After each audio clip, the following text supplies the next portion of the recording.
What's up, everybody? Welcome to the Monday Night Wave. We have now made it to episode 10, people. 10. 10. Ty Dillinger, shout out. I go by your host, Jay, a.k.a. Loner Beats, a.k.a. the producer, a.k.a. the babyface. Yeah, man, welcome to the show. And I'm going to tag off to my partner here. Go ahead, take it away. Now tell me he did not just say that.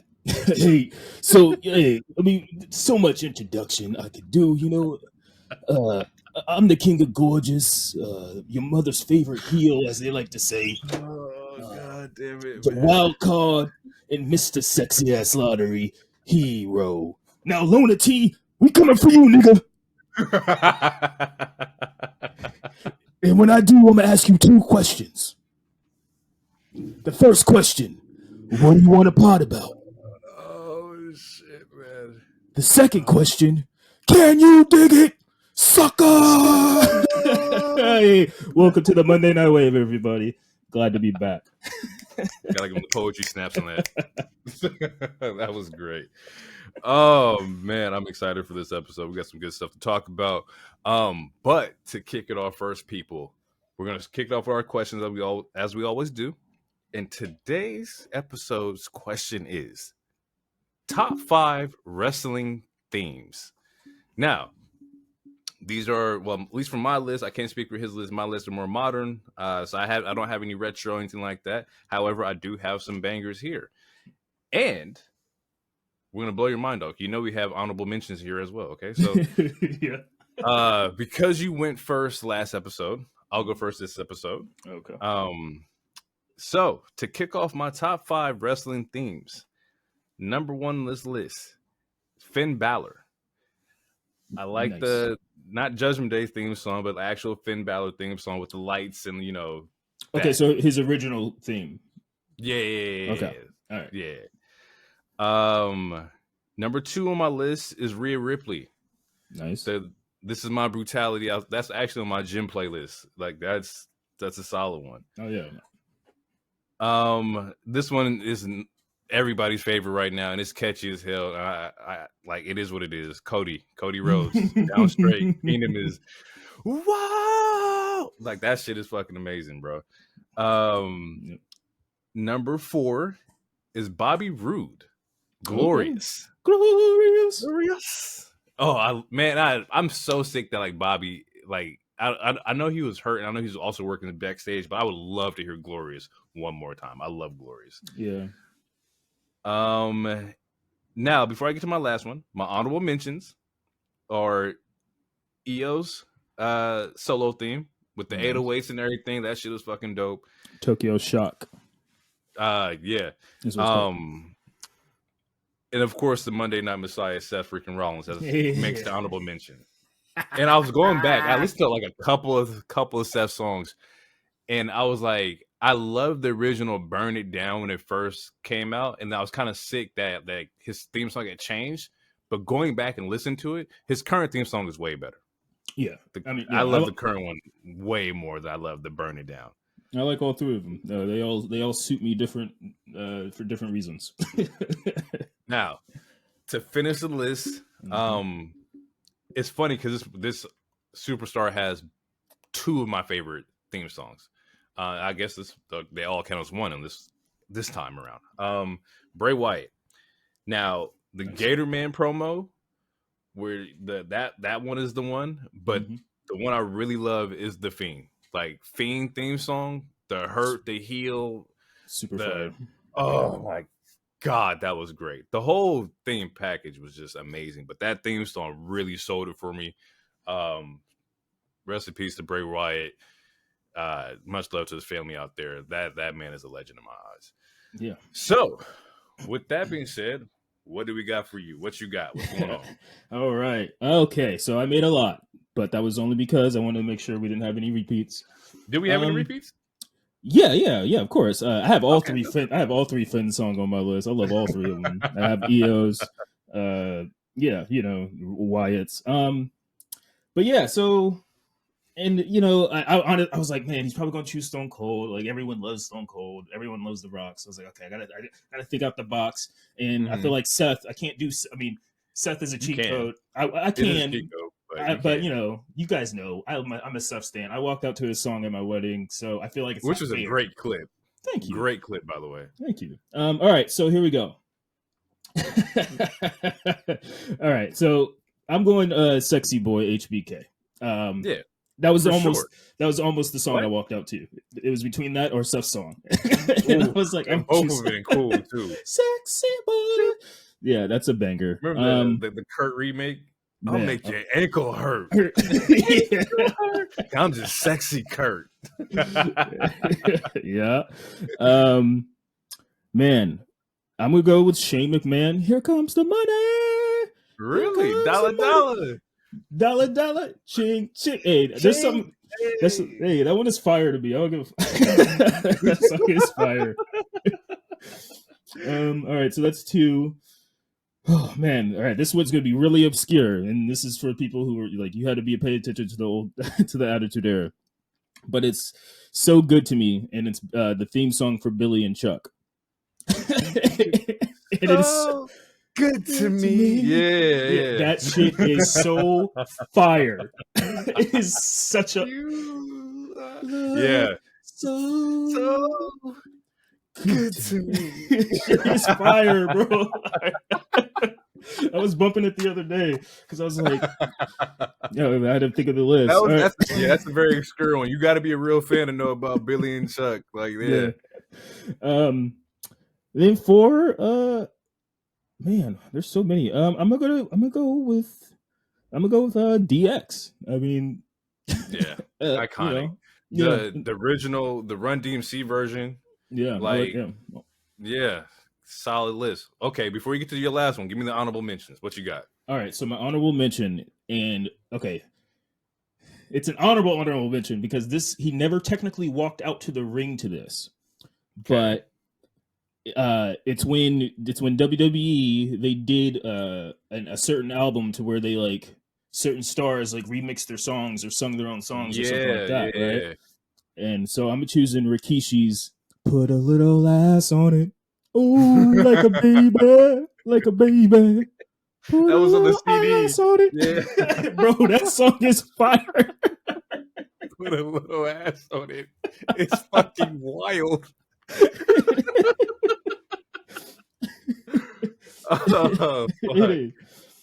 And then I'm gonna go with for my other honorable mention because there's so many good songs. I'm gonna go with the Best Friends theme from AEW.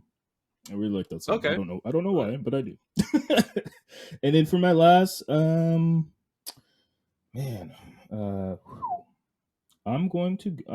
go with Judgment Day as the group song, the other side. I love that song. That is a good one. That was Edge's last greatest thing he did in his WWE run, as far as I'm concerned, was choose that song. Yeah, that's a good one. Yeah. Okay. Yeah, that's my list. All right. I like it. Yo, if you're listening, we want your list. Give us your top 5 themes in the comments on YouTube. Add me on Twitter. All the links for all that's down below in the description or whatever you're watching. It's there. I want to hear. I want to see what y'all got, because Put a Little Ass on it is very that's a random one. That's a deep cut. It's a deep cut, and please listen to it if you never heard it. And same with Billy and Chuck's. Listen to it if you never heard it. They're both bangers. Like they're so Billy good. and Chuck is a good one. That's a pull, bro. That's crazy. Okay. All right. So now we're gonna get into the news. I'll say it's a slow news week. We got some stuff in here, but nothing like too crazy and whatnot. Let's see what we got here. First thing I want to shout out is that we have breaking news from like Prestige Wrestling, which is an indie promotion up here in the Northwest. They have entered into a strategic partnership with Deadlock Pro Wrestling and West Coast Pro Wrestling, which are three indie companies. Massive shout out to them. That's a really big deal for the indie scene. Before your stars were superstars, they were on the indie scene. So definitely go out and check out your locals. You know, it's really dope to support the wave and the scene before they become like who they're destined to be.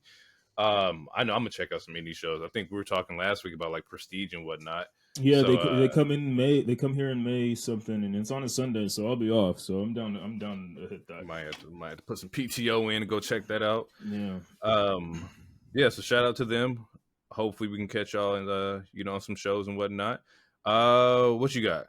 The other one. So yeah, the other cool news, I guess, is that NXT Battleground is going to take place at the UFC Apex Arena, which I have no idea what that really is, but that's going to be on June 9th. And I mean, yeah, that's just cool, and it just shows the further entanglement between TKO and WWE and how they're doing business. So I think that's pretty cool, and especially for the NXT stars, because they don't travel that much.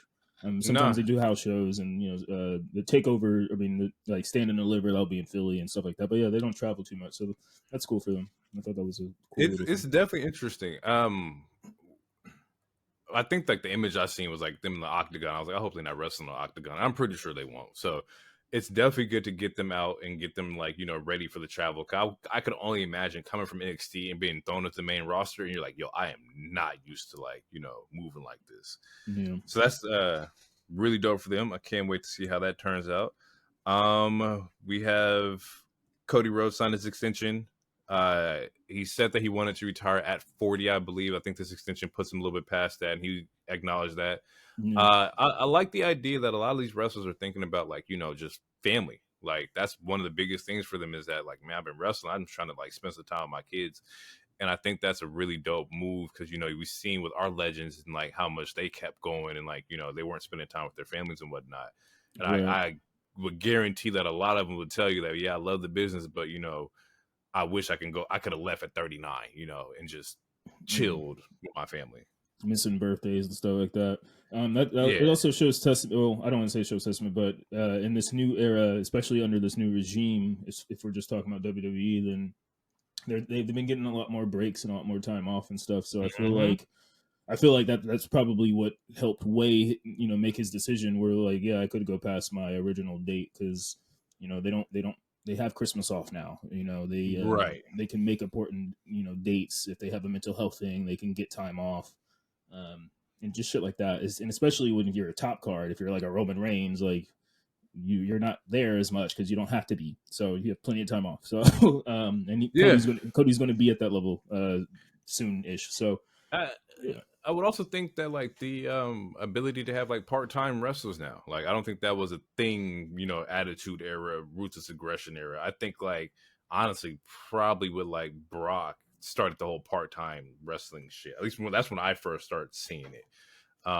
Before then, everybody was supposed to be there every day of the week, wrestling 4 days a week, and then going home on that Wednesday, Thursday, whatever the case, whatever the split was. So yeah, definitely. Shout out to the people looking after their families. Shout out to Cody for getting an extension. And the man's not done yet. Going to finish that story. No, now we just need to re-sign Drew and Becky because their contracts are still coming up. I think Seth's come up this year as well. Him and Becky, if I'm not mistaken, I thought they both were in June. Yeah, I think so. And those are three heavy hitters that I'm pretty sure they're going to resign. Those are no-brainers, bro. I don't think they're going to go anywhere. No. And and anything's possible, but I know for a fact those are WWE lifers. And I think I'm only speaking from how I would look at it. Seth and Becky have a daughter, and it's like I want to spend time with my family as well. So like them trying to figure out the part-time schedule and whatnot. Drew even said that he hasn't resigned yet because he's thinking about his family. Like these are all older individuals who are just trying to spend quality time with their family. And it's funny because some of them are like industry like sons and daughters to where like they've seen that their parents are not around, so they're just trying to fix the mistakes that they've been through, or they've seen the stories or hearing the stories. So yeah. And a lot of them have family out of country too, like Drew. He's from Scotland. Becky, she's from Ireland and stuff. So shit like that. And then the last news, I guess, because so we they mentioned it a while ago, but it just popped back up because I completely forgot about this. But WWE announces that WWE Speed, which is an exclusive event only on X, FKA Twitter. It's exclusively on Twitter, and then that's April 3rd, and essentially it's 1v1 matches. And they have to win the match within 3 minutes. There's a 3-minute time limit per match, and whoever wins it, they're gonna get a title to put on their So, wall or something. how do you feel about the 3-minute matches or the 3-minute speed title? It's a interesting gimmick. With people like, to me, this would fit like cruiserweight type people. I heard that Ricochet and someone else was in a match recently. I don't remember who the other person was, but like those are the kind of people that I would think of, like a Ricochet and like just versus a Rey Mysterio, so something quick. But honestly, I'm willing to. Well, I don't know, because last time they did something on a different social media, I really didn't watch it, and that's when they did like the mixed match on Tag Facebook. challenge, yeah. Yeah, I couldn't. I wasn't watching that. It might be a little easier for me to watch it on Twitter because I'm on Twitter more. But True. I think it's an interesting concept, and I wonder if it really means anything or if it's just a regular promotion. Because like they get a title, and I'm like, okay, it's a cool prop. I mean, I guess, but if it doesn't, it doesn't mean anything. It probably doesn't mean anything. It probably is just a cool little promotion, which is fine. So I guess my quick thoughts on it is that like I don't want it to be like a gimmick title. Like we've seen 24/7, we've seen those things and how they are perceived by like the fandom. With the 3-minute speed title and you threw names out there like like Ricochet, like, that makes sense because he's a quick wrestler. You would fit that mold. But I also hate seeing that happen to those kind of talents too. It's like, oh, you're good, but we're gonna throw you on speed.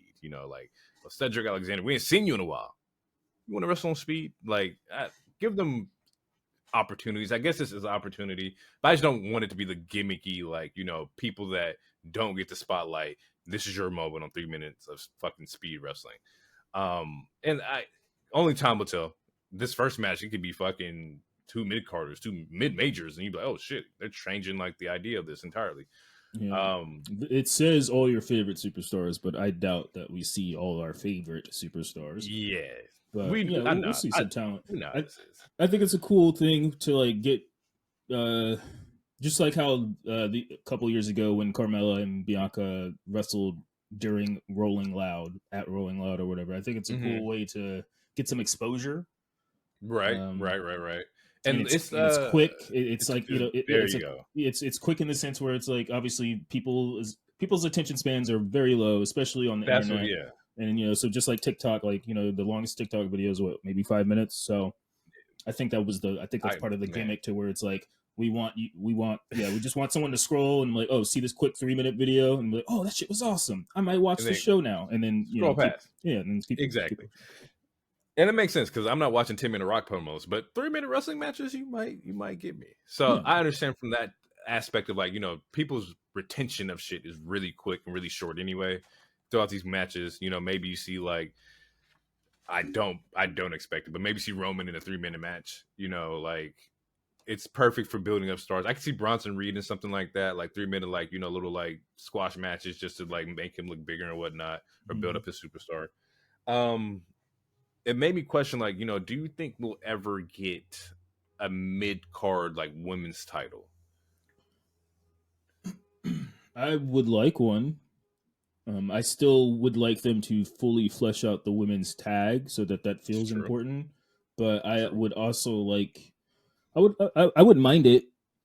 But during this book tour, one of Becky's comments recently was talking about like how women just need more stories that don't involve titles, and that's also true too. Because I mean, NXT, she pointed out how NXT is a good example. Like, yeah, there's a title feud with some people, but there's so many other stories going on with the women there that don't involve a title at all. And we're seeing some of that now with like the Candice LeRae indie stuff versus Maxine, but not too much of it. And I feel like there's enough talent that we can have stories that don't involve titles, so that we don't have 1,000 titles like some of the other promotions. But a mid card for the women, I think, would be super cool.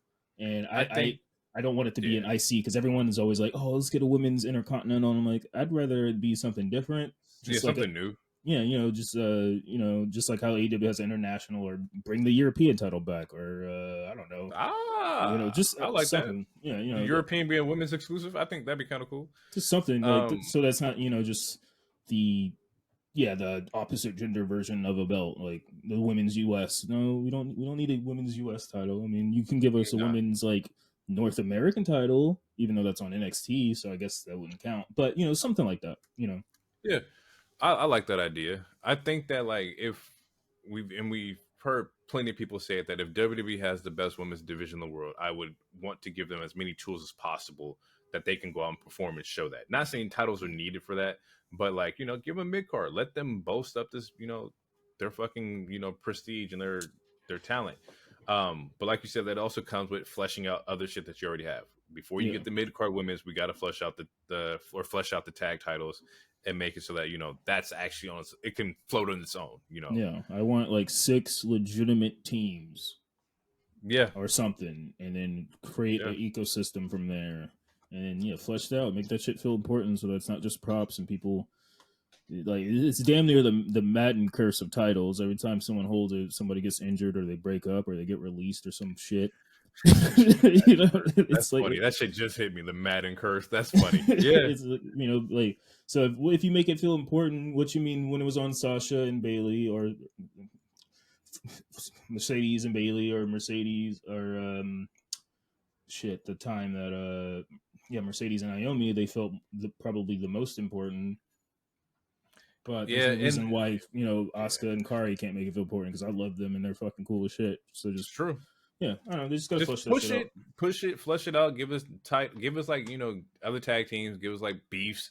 Give me a women's tag team rivalry. Like give me like and this is just an example. People don't take my word for it, but like how we had the fucking Matt, Bubba, Edge, and Christian. Like give me like a core women's like tag team that just beef with each other just to be the best. Similar to like how we have New Day Usos. Like that was a thing. New Day, Bludgeon Brothers.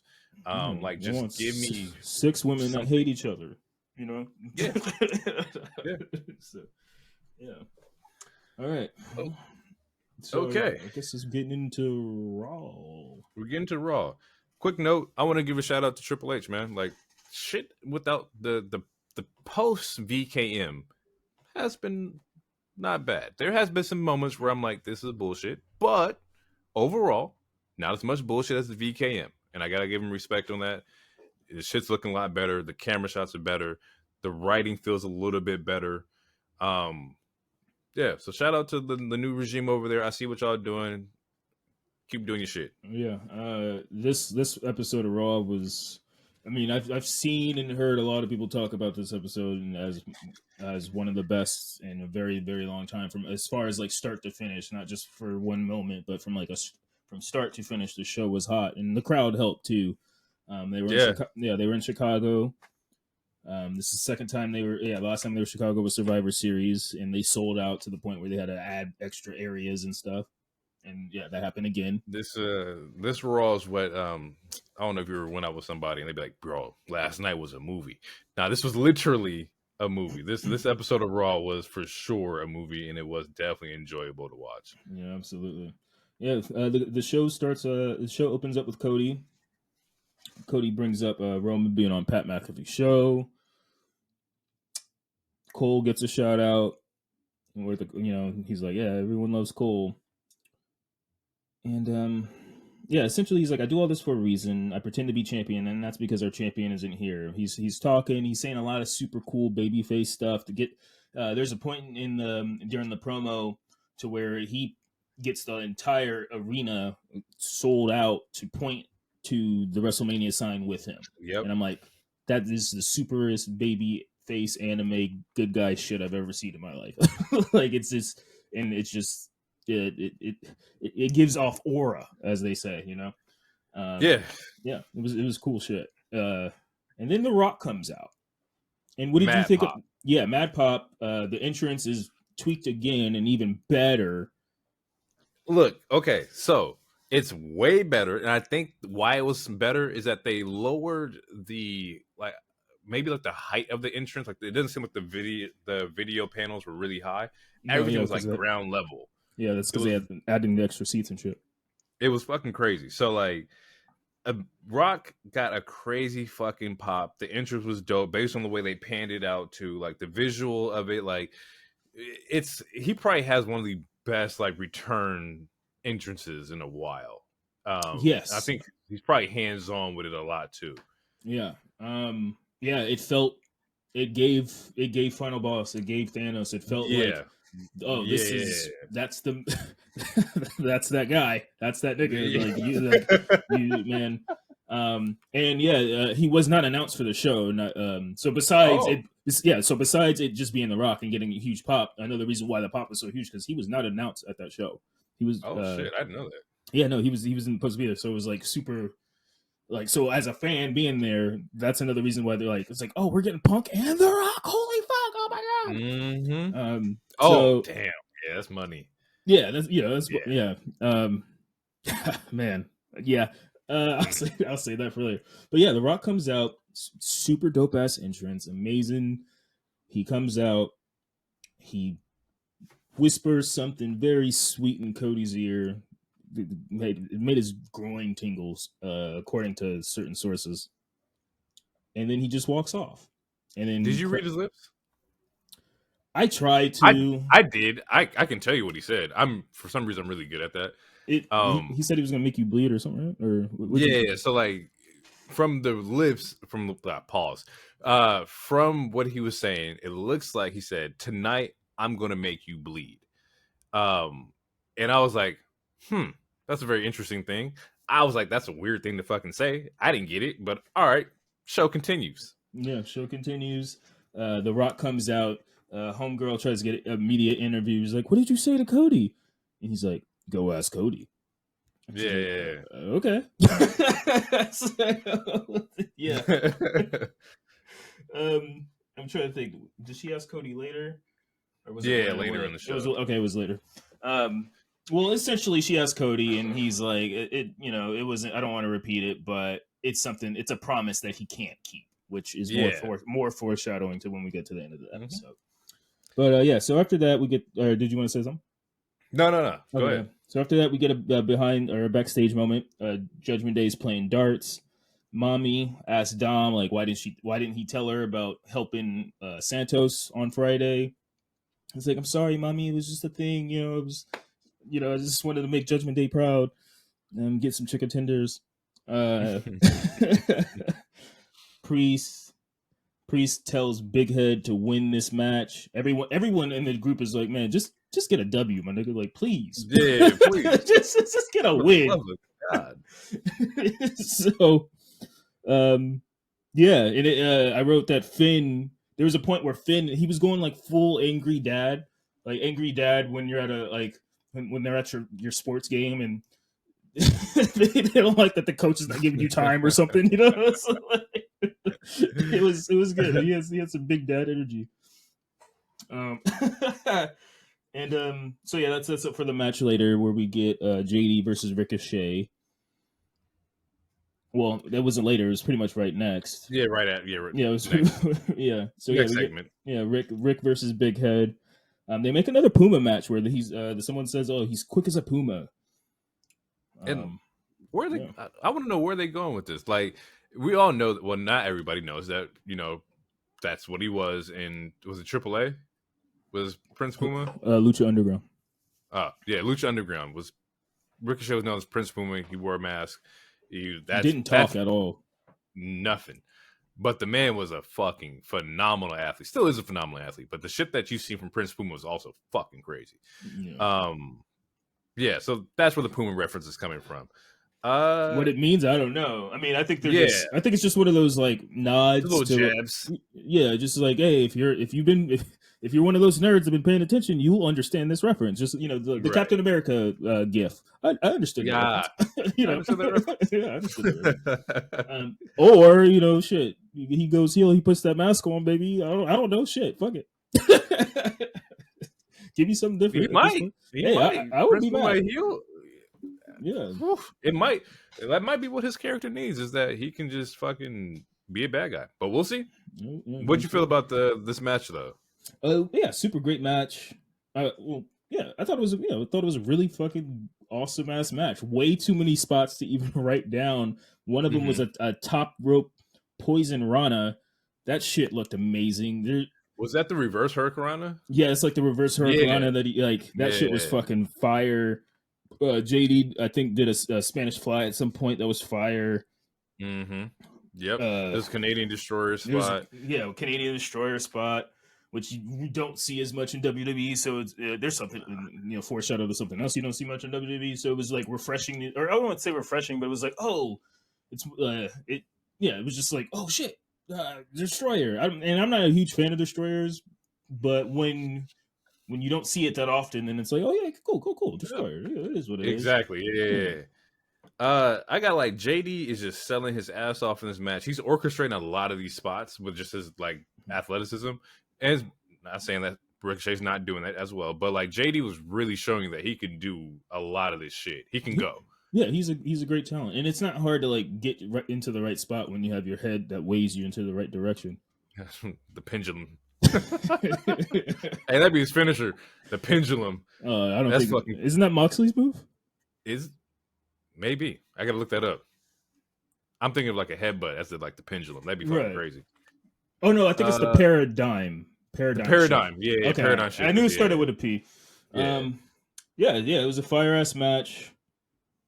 I don't have anything else. Or no, it's just the moonsault spot off the turnbuckle for the win. Like Ricochet flipping his ass off. Like he's fucking solid, bro. Yeah, and Dom gets kicked out at some point. Yep. Oh yeah, he does a shooting star cross body. That's how he got that win, and that shit is is just a wild athletic feat to even. Okay, yeah, that's what it was. I had moonsault, but no, you're right. It was a shooting star because he flipped like up. He flipped and then like turned his whole body sideways. Yeah. That is that man is fucking crazy. Yeah, that's fucking wild. He's a superhero. Jade's a superhero. Like if oh man. Ricochet was 20 years older, we would have had classics between him and Ray. Man, I was just thinking like that would have been choose 5 to be a power like a team of Power Rangers. Jade and Ricochet situation. they're on that list. This are the Power Rangers. Oh shit. From there, I got the Punk promo. Is that what was up next? Yes. Right quick before the Punk promo, they did a shot of the crowd, which besides that shot and what comes up next with Punk, if I'm TK, I'm sick. I'm looking at I'm home. I'm cutting up that powder sick, getting ready to tweet Eric Bischoff. We should actually talk about that. Anyway, we'll just move past. I'm sorry. Yeah, Eric, like, no, fuck it. Here we go. They're both bitter. For sure. One is like bitter because like he had the idea first and he failed to execute his ideas. The other one is like, you're not gonna keep shooting at me and I'm not gonna say shit. And Tony's also, he's very sensitive about his shit, and I get that. But we've talked about it before. Just stop tweeting at these people. You know what responses you're gonna get from certain individuals, but he just loves to like feel the fire with it. And some of the shit, Tony, like I said, Tony's got to chill out. It does help. Like I feel like it does help with engagement to a degree. True, because he did it. He usually does it on a night where a show is on. Like that's fair. That's he could be trolling. There is, as they say, there is no bad publicity, quote unquote. But yeah, I just thought it was funny. He randomly chose to have Twitter fingers because he started it. Like Eric didn't even say anything at that moment. Eric's been taking little subtle shots, and Bischoff is always one of those ones where like he think he can't get touched. It's like, bro, you can get the same, discourse. Because like I said, WCW was great. All the talent you see in WWE started in WCW. At least not all of them, but a good 75% of them. You had the fucking blueprint. Goldberg, you had the greatest. Fuck, that's a question. Like biggest cultural impact, DX or NWO, like.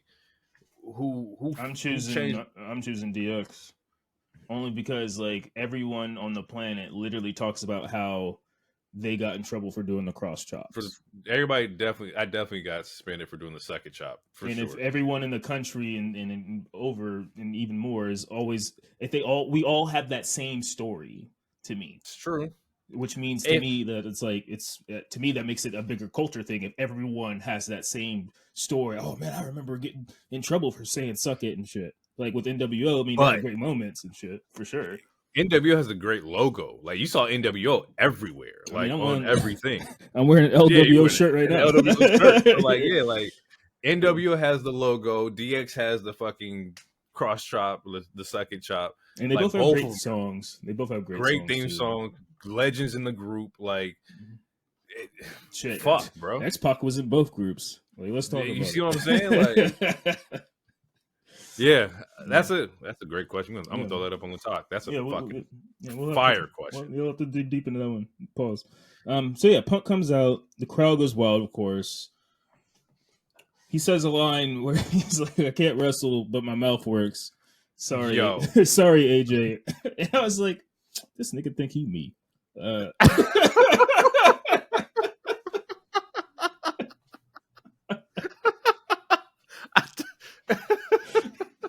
The fuck? Oh, that's funny. All right. You know. But he's Punk is going off and he's setting up. Even though he's injured, he talks about Drew. He talks about Seth. He talks about Roman. He talks about The Rock. Says the Rock can't box with, he knows what it's like to box with God and lose or whatever that saying is. So wait.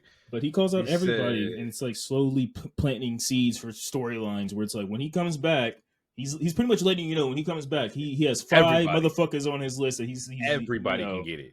Yeah, anybody can get it. Said his arms is too short to box with God. I was like, oh, you think you could fucking bar up? Okay, I see. Man. Yeah, he was barring up, and this was one of those moments where I'm like, the Bucks and Kenny really should have taken that meeting. Like, there's so much money that like, again, that's why I brought up TK being sick. But besides just how many people are in that crowd in Chicago, and AEW is in Chicago like on a every 3-week basis, damn near, and then the Punk, like the money that Punk, like, because when we get into it, like, Drew does not like Punk. That's a real life beef. Seth does not like Punk. That is a real life beef. I don't know if Seth and Drew don't like each other. I think they do. I never heard that they didn't. So, it came out that whole segment between the three of them talking and just Punk and Drew was shoot. It was shoot. Like it was like there were some bullet points, but Triple H and whoever, it was like, go speak. Just go out there, make us some money. And you could tell that was a great fucking promo. It was amazing. Continue.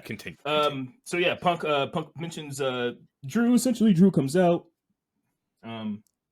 Punk mentioned something about being in a skirt. I put that over my head. I'm so sorry. So he said first, he's like, get your bitch ass in here. And I was like, and my note was like, oh, we cussing.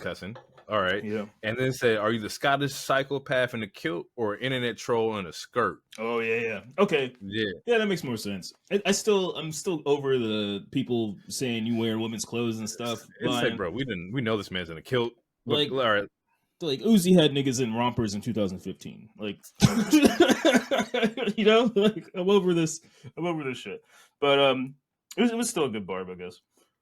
And he's one of Drew's lines was so funny. He's like, you don't drink, you don't smoke, and yet you spend all your time in rehab. Nigga. Man. That is so fire. Bro, the motherfucker said, I would love to get in the ring, but I know what the people in Chicago are like. You probably have a weapon in there or something. And I was like, yo, this dude is going crazy. And at this point, I knew we're in for some good shit. Yeah. And then there was the line where he mentioned, or someone mentions how Drew was the chosen one, and Punk I'm the chosen one. And Punk was like, who chose you? Say his name. Say his name if you have the balls. And Drew's like, you could, like, the camera's on the stage, smirk, bro. He's like, it was like that, motherfucker. Ooh. You know damn well I can't say this man's name. Bro, that his face when he said that shit was grade A. That was comedy. And that's gonna go in those moments where it's like, oh, watching certain WWE superstars break character. Drew broke right there. Yeah. And it wasn't like a break because he thought it was funny. It was a break because it's like, I can't believe you just said that shit. Yeah. You motherfucker. He's like, all right. Oh, you got me with that one. Okay. All right. Bet. Drew suggests that he be commentator for the match. He suggested he be referee for the match. Essentially, Drew's like, I don't care. I want you out here because I want you to watch my greatest moment, a moment that you could never have or whatever. And I get the moment that I should have gotten years ago that, didn't happen because of COVID. Then that's when Seth comes out and there's a stare down and Chicago singing the shit out of his song. So, singing the shit out of that song. He says, "Welcome to Monday Night Rollins." He asked he asked the crowd if Punk should be on commentary or if Punk should be the referee. And then he's like counting on his arm. I don't know. Can he even do it? And then like Punk demonstrates he can count to 3. He's like, count okay. 3.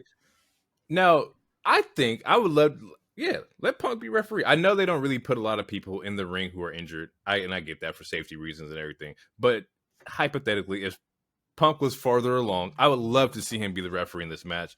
I think that'd be really that's a good tie-in.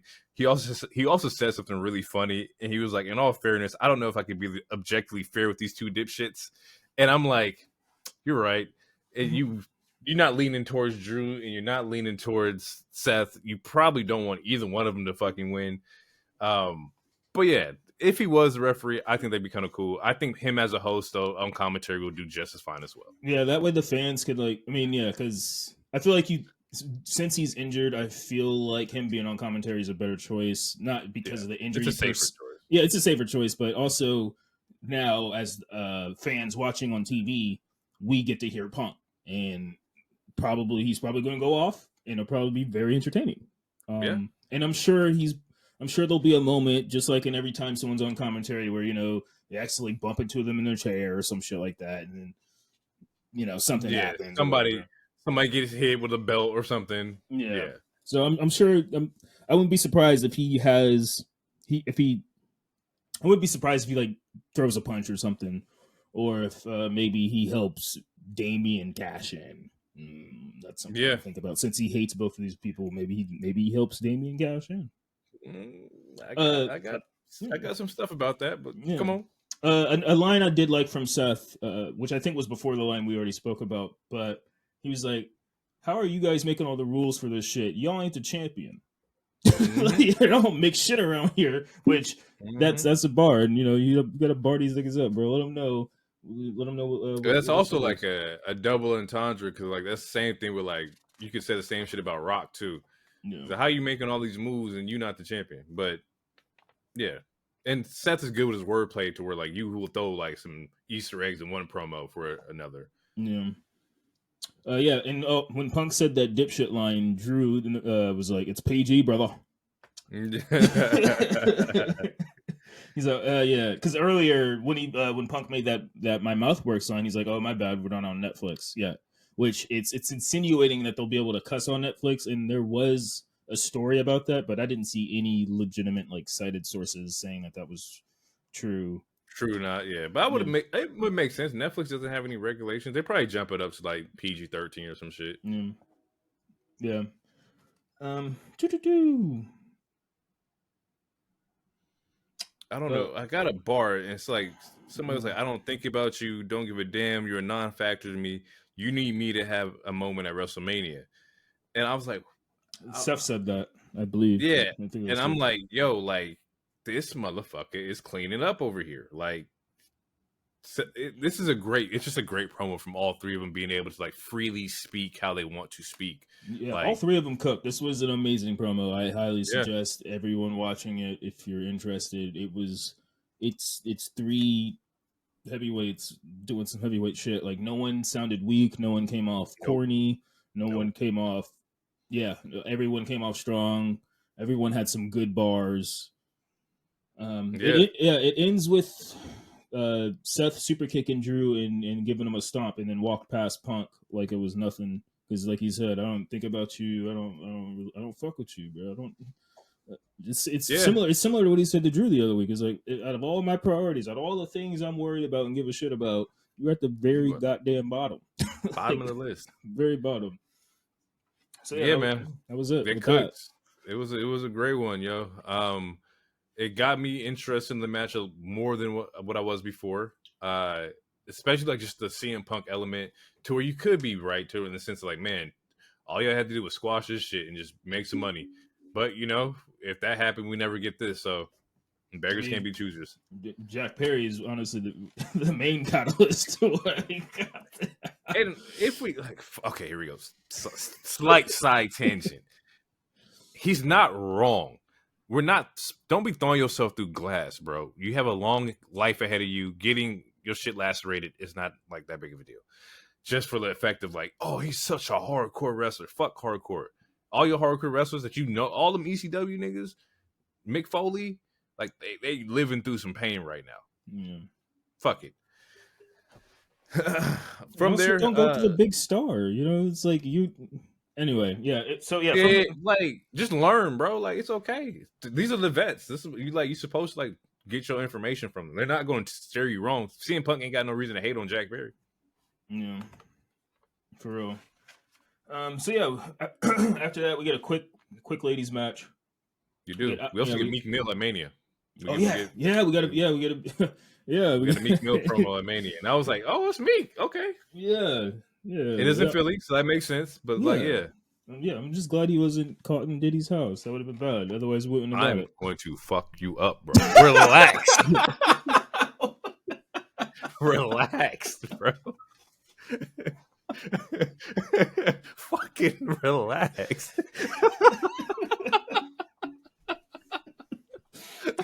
My bad. Just saying, we wouldn't have got this. We would have for sure got Little Uzi Vert instead of Meek. Uzi was there last year. He wanted to be there this year. I wouldn't be surprised if he's I thought he was going to be because he got that Shinsuke song, and WWE never gives releases to their songs. So nope. My mind was like, oh yeah, he's definitely coming to Philly. I mean, he still might. Who knows? We get the quick ladies match. Candice tries to set up Indy to go heel. Indy's playing kind of slow, and because she wants Indy to hit. She wants Indy to hit Ivy as she's distracting the ref, and Indy just doesn't do it. She's like, should I really do it? Type of thing. But it ends with Candice winning the match. She's going heel. She hits Maxine and then fakes a knee injury. And she uses the ropes to like secure the win, which I was talking about a couple other episodes where like I want to see the heel, give me the rope, give me the pin with the legs on the ropes, like, and she's doing all that. And I think she's way better as a heel. I think she's definitely trajecting in the right direction with the heel change. She's way more interesting as a heel character. Yeah, she gets a lot more of her personality off. Otherwise she's just like I'm a nice mother, and I know a lot of nice mothers. Mm-hmm. Yeah. But yeah, that was cool. We get a backstage with New Day and DIY. They roasted each other. Mm-hmm. Which, because they are both in their ladder match. And in the background, if in the background of them talking, you see Drew McIntyre talking to Paul Heyman. Some more foreshadowing, and just an interesting thing, because why would I didn't see that? I didn't catch that. Yeah. Drew is in the background talking to Paul Heyman, which makes what happens later in the show make a little more sense. They're cooking. So yeah, Awesome Truth comes out. So yeah, we get New Day versus DIY due to the roasting, and Awesome Truth is going to be on commentating. This was fucking gold, bro. Yeah. Like, he said someone smelled like a pulled tooth. I got Truth commentaries over spots in the matches. Really? Because the shit he was saying was so funny. This motherfucker said he gonna need a backiotomy. Yeah, I heard that one. To pull the fuck. What's the half-baked rumors, or not rumors, but like quotes is like spot on, bro. A backiotomy? That's fucking funny, bro. I was fucking crying. That's from Half Baked? I mean, I've seen Half Baked. I've seen Half Baked. If I'm not mistaken, it was when it's the clip when Dave Chappelle's with the braids and he's on the couch. Oh. And he's like, I'm gonna need a backiotomy. Like it's Mr. Yeah, it's from Half Baked. Mr. Smiley or no? That was the other. That was the villain. Yeah, the villain was Smiley. Oh my god, it's gonna bother me. All right, you look it up. I'll keep talking. Yeah, so this was a solid ass match. New Day was before the first commercial break. New Day was in that ass. They were beating the shit out of them. It was great shit. And then after the commercial break, Ciampa starts working. He's working his ass off. It was a really good ass match until, I wouldn't say until, but it ends with DQ because Judgment Day comes out. Specifically, it's just Finn and Priest, or is it all four of them? I can't remember. I think it's all four of them. Yeah, no, it's all four of them. It's all four of them. Yeah, it is. Can they jump? Yeah, they do the jumping. Yeah. So pretty much every Judgment Day member except for Rhea comes out, beats the shit out of everyone. Miz and Truth are still in commentary. Miz is like, all right, I gotta go and help. Truth stays on commentary because he's like, I'm on commentary tonight. I'm not fighting. Stu, go to commercial break. Stu, go to commercial break. Like, dude, that's your partner. Your partner's getting beat up. He's like, I'm on commentary tonight. You want to go to break? We're gonna break you. Yeah, yeah. And he gets a couple moves off, but yeah, JD stands tall. They beat up all the tag teams there. Really cool segment. Makes them look strong going into Mania. Preps them for Mania, yeah. Mm-hmm. This is when Jackie talked to Cody, but we already talked about what Cody said. He said it's Rock said something that it's a promise he can't keep. Mm-hmm. After that, we get a Gunther promo. Gunther, and he's just so good at this shit. He says he doesn't believe in Sammy. Matter of fact, he doesn't believe he can beat Bronson tonight. All this empty shit. Words. Man, what he's saying is empty words, bro. Like, show me. And he right. He is right. Hey, none of y'all can touch me. Exactly. What? I have zero reason to believe that you could do anything to me. I will be kind of tight if Gunther loses to Sammy at Mania. I'm kind of tight because Gunther should not lose to anybody just yet. Like, he's that the man's on top of the mountain, but nobody's beating Gunther. Yeah. I'm already on record saying I think he's going to retain. Now I'm starting to lean towards he might lose. Ooh. I'm gonna save my pick for the when we do our picks and stuff, but yeah, I feel like at this point it could almost go either way, because they still have plenty. If he was to lose, he still has plenty of time to be built up again until when the show in Germany happens or anything like that. It's like if they're doing the Rocky storyline, then there is no way there is a way that he loses, but he shouldn't lose if they're following the whole Rocky trope thing, right? With the Gable eventually, yeah, with the Gable shit. But we'll see. Anything's possible. Yeah, the other option is Sammy wins and Gable goes back heel, but I don't think we need to do that. And also, it kind of kills how he's essentially been trying to redeem himself for his daughter crying. So yeah, I don't think they'll go that route, but that is a path that they could take if they wanted to, I suppose. Yeah.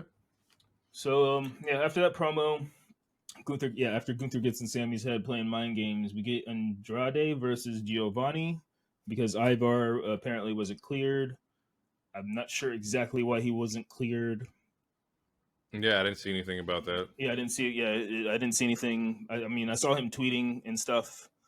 But yeah, I didn't see anything about why. But yeah, Ivar wasn't cleared, so we get Andrade versus Giovanni, which was a good ass match.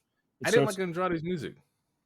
What? I love that music. Oh, I didn't love his strong word. I thought it was banging.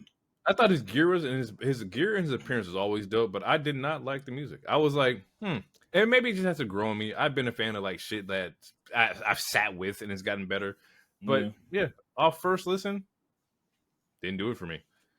Weird. I was fucking with it. I need to hear it through the headphone more. Though. Yeah, because okay.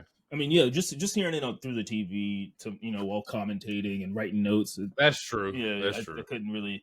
But when he won and he was leaving, I was like, oh man, this is kind of a bop. Hold on now.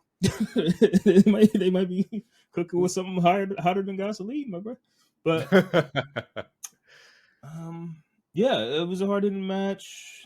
There's a lot of chops, mad fucking chops in this match. This actually was a very solid performance from Gio too. They're showing that Gio can go.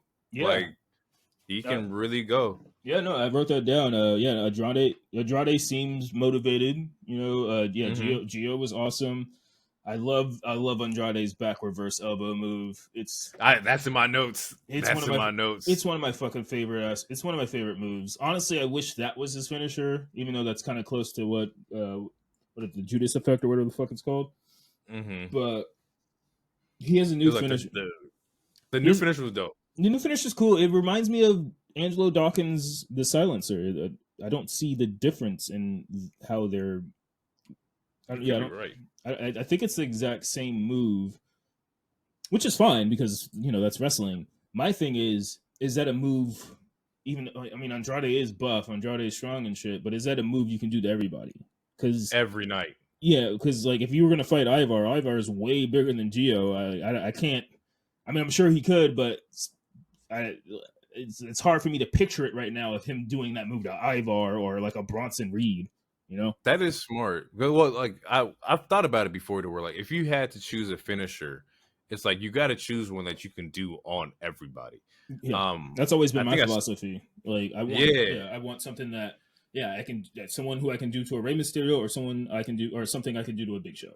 Like I need, or you're just a freak fucking athlete, like to where you're like fucking John Cena and you're fucking an attitude adjustment Big Show and shit on the nightly, Brock Lesnar on the nightly. Like you either got to be a freak athlete or your shit has to be simple to where you can do it anytime, anywhere. I mean, yes, but even then, like that stuff wears down. Like when we were talking about Goldberg doing his standing suplex stuff, like the last couple of years, it obviously was not hitting, and that's because of age and all this other stuff. To me, it makes more sense to it makes more sense to me. It makes more sense to already have a move you can do, like the stunner. You can do that to anybody. The stomp, anybody. You can do that to anybody. You could spear anybody. DDTs Mox's DDT. Like you can do that to anybody. So it's like rock bottom, anybody. Anybody. Like people's elbow. Anybody. Yeah. I think it was like Victoria, like, and she was talking about her, like she did a crazy backbreaker. It was fucking lethal back in the day. But she had said that, like, like just doing it so many times, like it just wears on you. Like these women are small, but doing that, on a nightly basis, like the impact is not good for you. I think the same thing. I think Bliss had to change up her finisher too. She used to do the Twisted Bliss a lot, and then I think she switched to the DDT. Yeah. Ricochet used to do a move that the one splash a lot, and then he switched to like the Code Breaker or the Recoil, his version. Which the same thing that Chris Jericho did when a long time ago when he first made the Code Breaker, and it was because he didn't. He's like, I need to do stuff that can hurt other people. Yeah, it's hard to put big niggas in the walls of Jericho and shit. Like. For sure. Yeah, like a Big Show. It's hard to put that together. In a Lion Tamer, come on. Bro, Big Show is fucking 7'1". Each leg probably weigh like 180, 200, bro. Like, you got to fucking bring that bitch over. Yeah, nah. Yeah, and then make it to look to where they're bending. Yeah, I was going to say back arching and rate my arch. That's funny.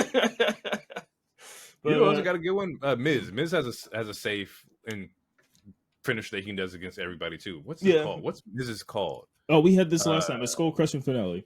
There you go. Skull crushing finale. Because the last time I forgot. Yeah. It was a good ass match. The move is called the Messenger. Yep. Not sure exactly why, but that's fine too. And I wrote that it looks like. Yeah, I wrote that it looks like the Silencer, and I wrote that his music is a banger. I need to rehear it though, so that make sure I am not tripping. No, everybody has their taste. We got the Rhea Becky promo. Yeah, Rhea and Dom comes out, and notice again she because again like in this particular feud she needs to be booed and she needs to be heel. So she's that's why Dom's with her, and she actually does get booed later in this promo when she brings up Becky's daughter. But Rhea and Dom comes out. Say Bex is essentially it's damn near 1-to-1, like what Drew was saying. Essentially, like what doing all these matches. She did say you don't wrestle on Raw. And I was like, she not wrong. I ain't seen Rhea on Raw wrestling in a minute. Yeah, and also mentioned like because Rhea was like, I could just post a picture. Or was that last I post a video online and let them watch these freaks eat it up. I was that was this week. Okay, I ain't tripping. which she's not wrong. She's not wrong about that either. Not wrong either. But Becky's like, yeah, that's kind of part of the problem. Yeah, she was like, there's always someone new, someone younger, someone hotter. And how you gonna handle it when you're not the chosen one anymore? Like, I was like, damn, like she's barring up. And the thing is, like, I don't see Rhea's stock dropping anytime soon, but these are all truths. Everybody starts off hot and then you gotta settle out. What you gonna do then? Yeah. Yeah, it was some good shit. But yeah, Rhea says your daughter Rue's gonna call me mommy, and then Bex gets super upset. Yeah, says you can one chance to bring my daughter because the reason like her father never got a chance to meet her daughter, and I was like, yeah, that's some real shit, bro. Yeah. And then she knocks out Dom, knocks the shit. Chin checks the fuck out of Dom, and I was like, oh, it was stiff. I thought she had like maybe like hit his throat or something like that. No, she straight up punched that man in his jaw. And after that, we get a brawl. No, he ate that shit. It was good. He sold the shit out of it too. And then we get a brawl. And so like finally these women are touching. Wow, that sounds weird. But no freak man. Yeah, it was like we get some violence. No Diddy. You know? No Diddy, you know.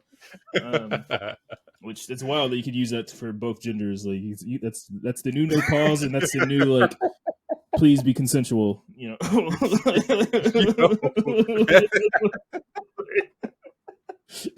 It's both. It's really both. Oh fuck! And you can make it about pay. Like I promise, I'm gonna pay you, give you residuals. No Diddy. No Diddy. That's nuts, bro. Oh man. So Sammy and Gable talk. Gable sets them straight. Some coaching shit. Just speaking game to him like, bro, you're Sami Zayn, man. You know you got this shit. But yeah, big coach vibes. Get your head out of your ass. Like do this shit. Yeah. Gunther is literally your focus, bro. Start paying attention, man. Yeah, he's purposely doing this, and that's when we get Bronson versus Sammy, which was a good match. Yeah, I got Reed slapped the dog shit out of Sammy's chest. There's a lot of chest slapping in this, but that one in particular. Yeah. You could tell I was on one because I wrote a lot of meat. Good match. Big piece of meat. I don't even know what the fuck I'm talking. What the fuck was I writing? What does that mean? It doesn't. I don't know. This man sounded like an 80-year-old man at a deli. A lot of meat. Big meat. Salami. but I did write down about the slap because he slapped the shit out of Sammy. And Gunther comes out. He just stands by the ramp. Yeah. Which sets up Bronson for a win. Which I did not expect. That was a good touch for story purposes. It just once again shows that I'm in your head. Like you were not paying attention, you lost the match. Like that's just my presence is fucking you up. And I love that little addition to the story. Yeah. Yeah, same. After that, we get Jay cuts a quick promo, and then Solo and Jimmy show up, and all Jimmy says is "no yeet." So seeds have been planted. Like Rock shows up. Jimmy and Solo show up. Paul is talking to McIntyre. So things are looking a little suspicious. Sammy and Gable talk again. Coach Gable, or no. I think they set up a talk. He's like, "Yeah, let's talk about some shit." Essentially, then Seth Sammy catches Gunther in the hall, and or either way, and they're going at it. Sammy's upset that he let him get in his head and whatnot. Gable tells him, it's more than physicality. He says, Sammy, you're gonna need a different approach when it comes to Gunther. But this shot, I did see that in particular, there was a Dom Andrade in the back. Yeah. So in this particular segment, I saw that Andrade and Dom were in the back talking and whatnot. And I'm like, okay, what's going on there? So maybe you might be right. There might be a mass exodus. You might just see Andrade fill in for the Damian Priest role in Judgment Day. Yeah, and based off of what happens on SmackDown, I'm very curious on because they can go a lot of different ways with this. A lot of different ways. This is Judgment Day shit. But yes. So yeah, Seth and Jay interact before Jay goes out, and Seth says something does not feel right. And something feels up. Yeah, his spidey senses are tingling. He knows what it's like. He's an architect. You know, he knows what it's like to set a trap or something. So he's like, man, something doesn't feel right. So and his face Cody turns. Like he tells that to him, and then like the camera cuts to Seth, and he just something's off, bro. We're in for some really good shit. Yeah, you can see like the spider senses are tingling. And then we get Jay and Shinsuke. It was for as there wasn't a lot of. It wasn't a long match, and there wasn't a lot of spots to this match. This match was definitely a setup match. Yeah, it was meant for the shenanigans. So yeah, essentially Jimmy comes out for a distraction, and Jimmy and Solo come out. Seth and Cody come out and start attacking Jimmy and Solo immediately for the most part. Then Drew comes out of nowhere, throws Seth into the ring post, then hits him with a future shock DDT, which is essentially which is a signature move. So because people were wondering why Seth doesn't show up later. I mean, he damn near got a finisher outside on the outside fucking floor. So Cody's fighting Jim and Solo by himself because Jay is still dealing with Shinsuke at this point.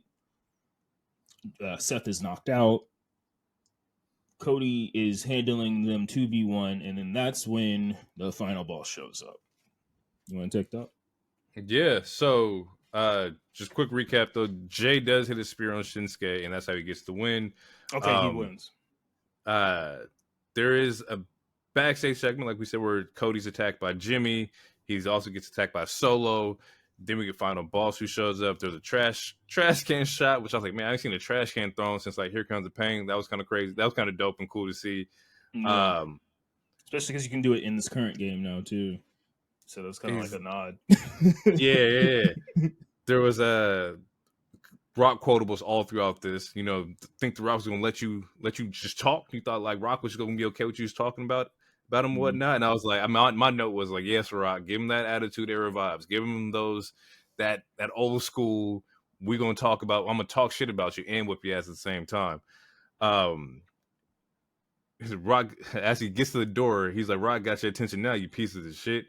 And there's a lot of cussing from the Rock. There's a lot of he's a lot of bleeps in this.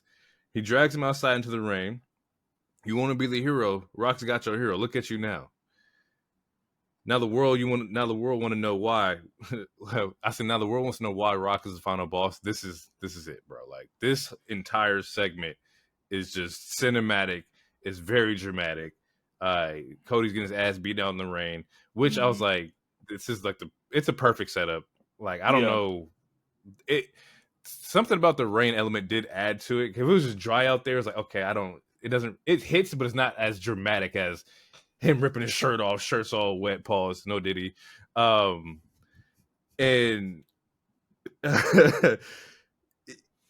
it's funny because as like he's bleeding this promo, right? To where and it's really cool how they do this to where like Rock cutting the promo and the camera's in his face and Cody's on the ground. You see, I don't think Cody's blading or nothing like that, but I think like I think he did blade for this.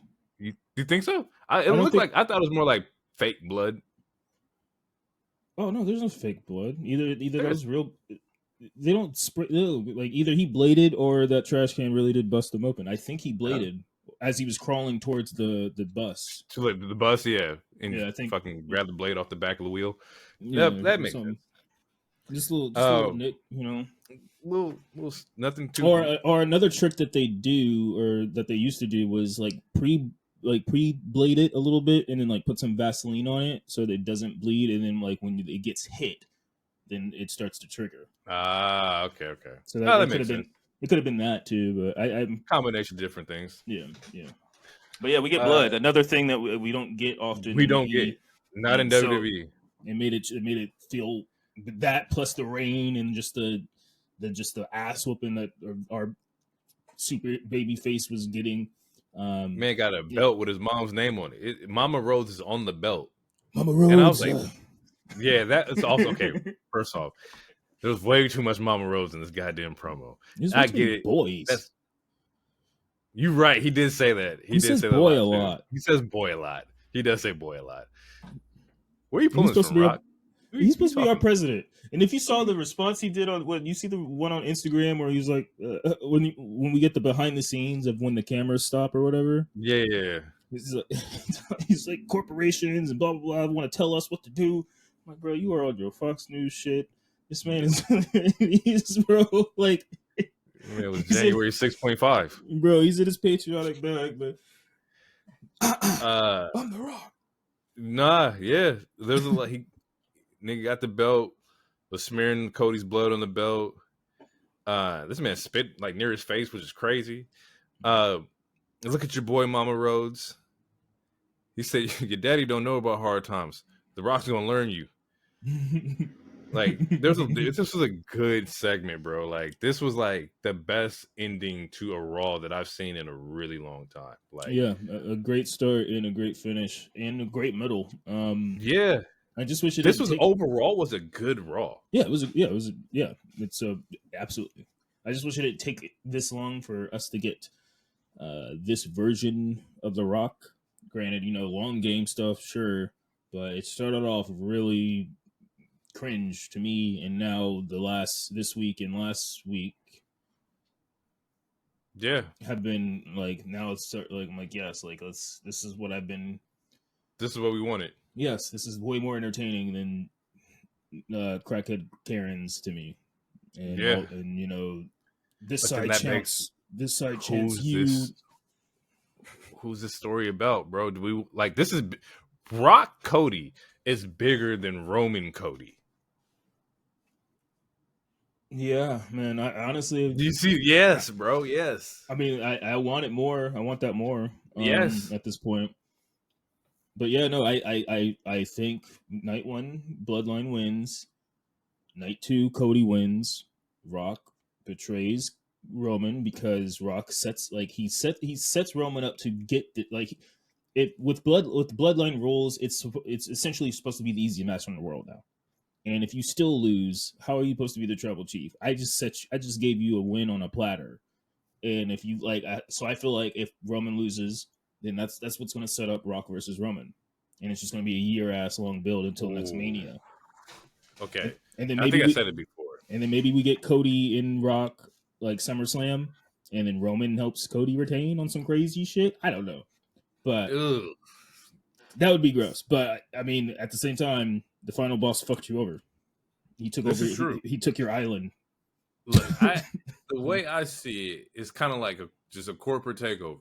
If Roman loses, Rock takes Roman's place. Rock kicks him out the bloodline. You can't get it done. You're supposed to be tribal chief. You're not tribal chief. I'm tribal chief. Roman goes away for a little bit.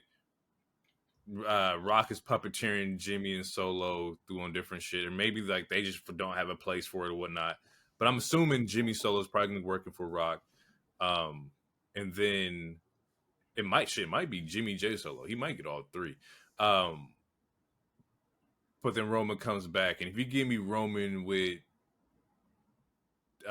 was it Tamatonga, and then you give me Jacob Fatu as like his revamped version of Bloodline, him on the comeback, I'm solid.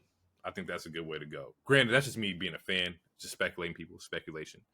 I think if they do come to the side, I think Rock brings them in. You think so? Yeah, because you could easily make it make sense to where he's like, I mean, because he's on the board, so he's like, I hired more family or some shit like that. That's true. It could work either way, to where maybe he does kick Jimmy Solo off, like, y'all not good enough. I'm gonna build my own bloodline, and he brings in those two dudes. Because both of them are phenomenal athletes. I think Jacob Fatu is super slept on. So I would love to see him in the E for sure. Yeah. But yeah, that was Raw. Yeah, man, that was a good show. We're gonna get into some AEW Dynamite real quick. I'm looking over the notes. Overall, it's a good show. The show kicks off with Ospreay versus Shibata. My notes for this match was it was a good match. It was good back and forth between like both superstars. Some dope spots was like a back flip reversal into like an STF, which was really dope. Just kip up into an enziguri. Wasn't too familiar with Shibata's game. I saw him in his match with Daniel either last week or the week before. I think it was last week. And the man was definitely technical, definitely a submissionist for sure. He took a crazy Tiger Driver spot, which when I was on Twitter and I was seeing that people was like, "Yo, you gotta be careful!" Like the man had like brain surgery or something like that. And he took a Tiger Driver like spot, and I was like, "That's very interesting." It's not a spot I would have called, but I'm assuming you got the clearance to do it. I mean, from me looking on the outside, I'm assuming you got some level of like, "Hey, I'm okay to do this." Although me as a safety person, I was like, I can't do that to you, bro. Like, let me figure something else out. Either way, they probably have the spot happened. Assuming they worked in Japan with each other multiple times. They did. It probably was a trust thing to, Yeah. There was a back history for Ospreay and Shibata. They actually played that clip before the match started of a young Ospreay going against Shibata early on. There's a couple elbow strikes in this match. Overall, wasn't my thing with the elbow strikes, but overall, not a bad match, not like a great match, but it was okay, serviceable. I enjoyed it. On to the next. There's an interesting Daniel Bryan promo or Bryan Danielson promo to where he's in this promo talking about, if I'm going to go out, I'm going to go out how I want to go out. This is going to be the epic year the most epic year of his career, which is kind of signaling a retirement. Or maybe a long haul hiatus to step away from the game. I know he said that he doesn't want to personally say retire, but it looks like this may be the last year for Bryan Danielson.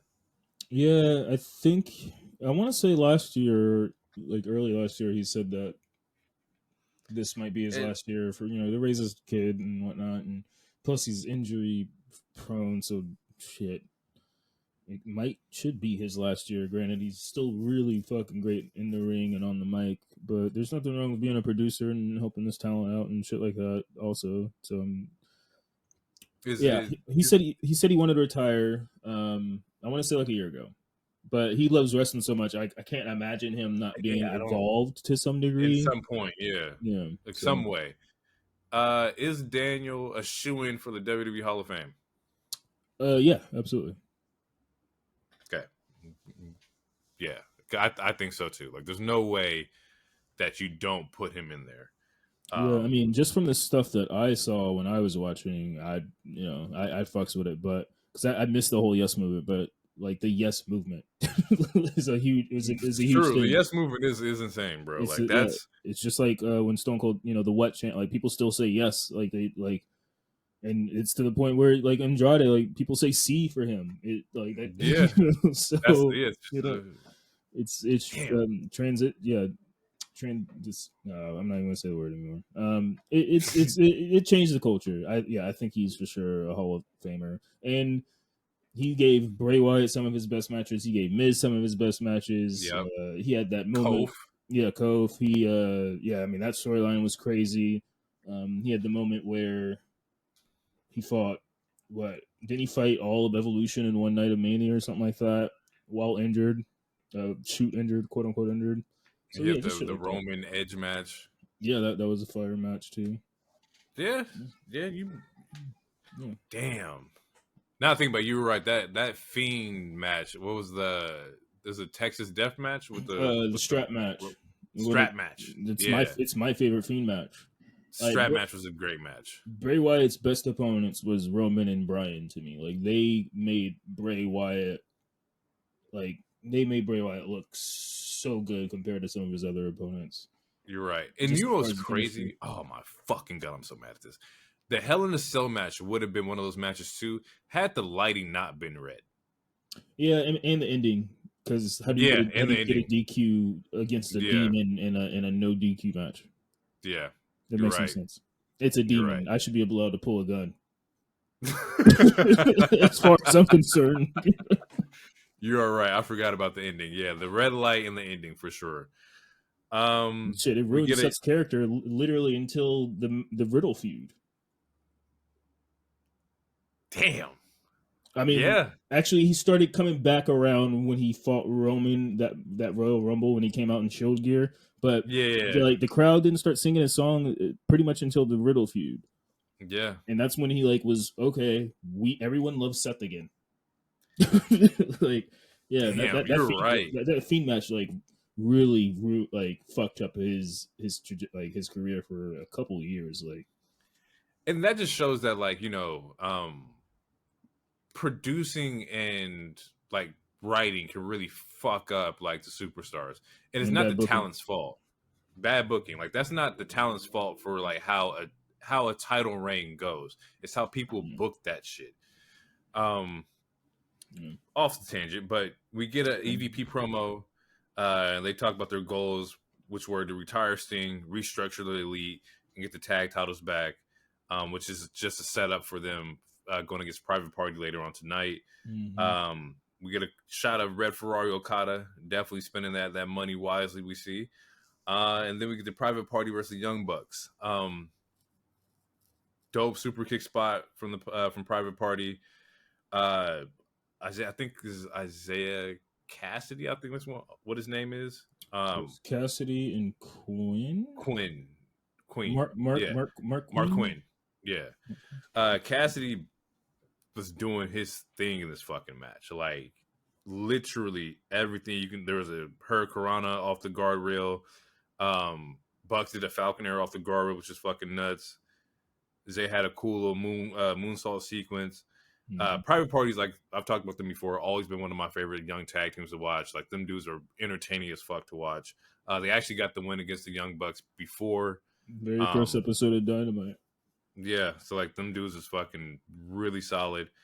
There was a funny little spot, and it might be a little botch. There was a slip on the EVP trigger. And my notes I was like, man, they got to stop wrestling them Jordans. Them Jordans ain't got the traction that they think they do. And you over there slipping on sweat and shit because they're not made for performance. But other than that, it was really funny. Great match. They don't wear real Jordans. Oh, my. Nah, that would be some shit. That's not even that's a fact. Maybe they changed up because I think it was a couple years ago they had some shoes and all of Twitter was roasting them because they were super fake. That would be crazy. If they was wearing fake Jordans, I would lose it. Ain't no EVPs with the fake Jordans. Either that's great character work, or you guys are just out of touch with the culture. I want to say it's 2 years ago, so I'm not going to try to find it. But they got roasted online for wearing fake shoes. That's fucking funny. We got a Darby promo with Tony Hawk, which I could see Darby as a character and Tony Hawk pro skater. That makes sense. If they ever brought it back, that'd be really cool. Darby as a Tony Hawk pro skater character. Give me my credit if that happens. That makes the most sense I've ever heard with Darby Allin in anything. That makes so much sense. Fuck, dude. That's wild. We find out that his climb to Mount Everest was for a charity for the skate park organization, which ends up building skate parks around the country for youth and stuff like that. So there was a purpose of what they're saying. Climb a deadly mountain for some skate parks, bro. Climbing Mount Everest. You can't. For the kids and skate culture. I understand. For the vans, the trucks, and the trolleys, right? You couldn't go you couldn't do something less dangerous though. Nah, I got a kick flip off the mountain. What you talking about? Kick push. Shout out to Lupe. That's a great song, by the way. Yeah. So there was a purpose for it. Okay, wait, time out. If he would have killed himself, okay, how is this charity? No. Okay, all right, fine, all right. We will talk about that off air. Actually, fucking no, go for it. No, okay, how is this working? I just don't understand. And it's you're gonna make people feel bad. Oh, hey, we built this skate park for you guys in memoriam of Darby Allin, who raised this money for you by climbing Mount Everest, and he died there. But hey, do that fucking ollie off for us. What the fuck? I don't understand. You are right in the way that if this had went bad, this is a terrible thing to have organized for kids, to where if anything did happen, God forbid, it was oh, Darby did this for us, and these parks are built because Darby Allin died on the mountain. Like, no, now you got Coffin Drop Park in like Seattle or somewhere. Like, we don't want that, bro. Like, that's a crazy story. There's probably already a Coffin Drop Park in Seattle. Oh God! I mean, it's Seattle.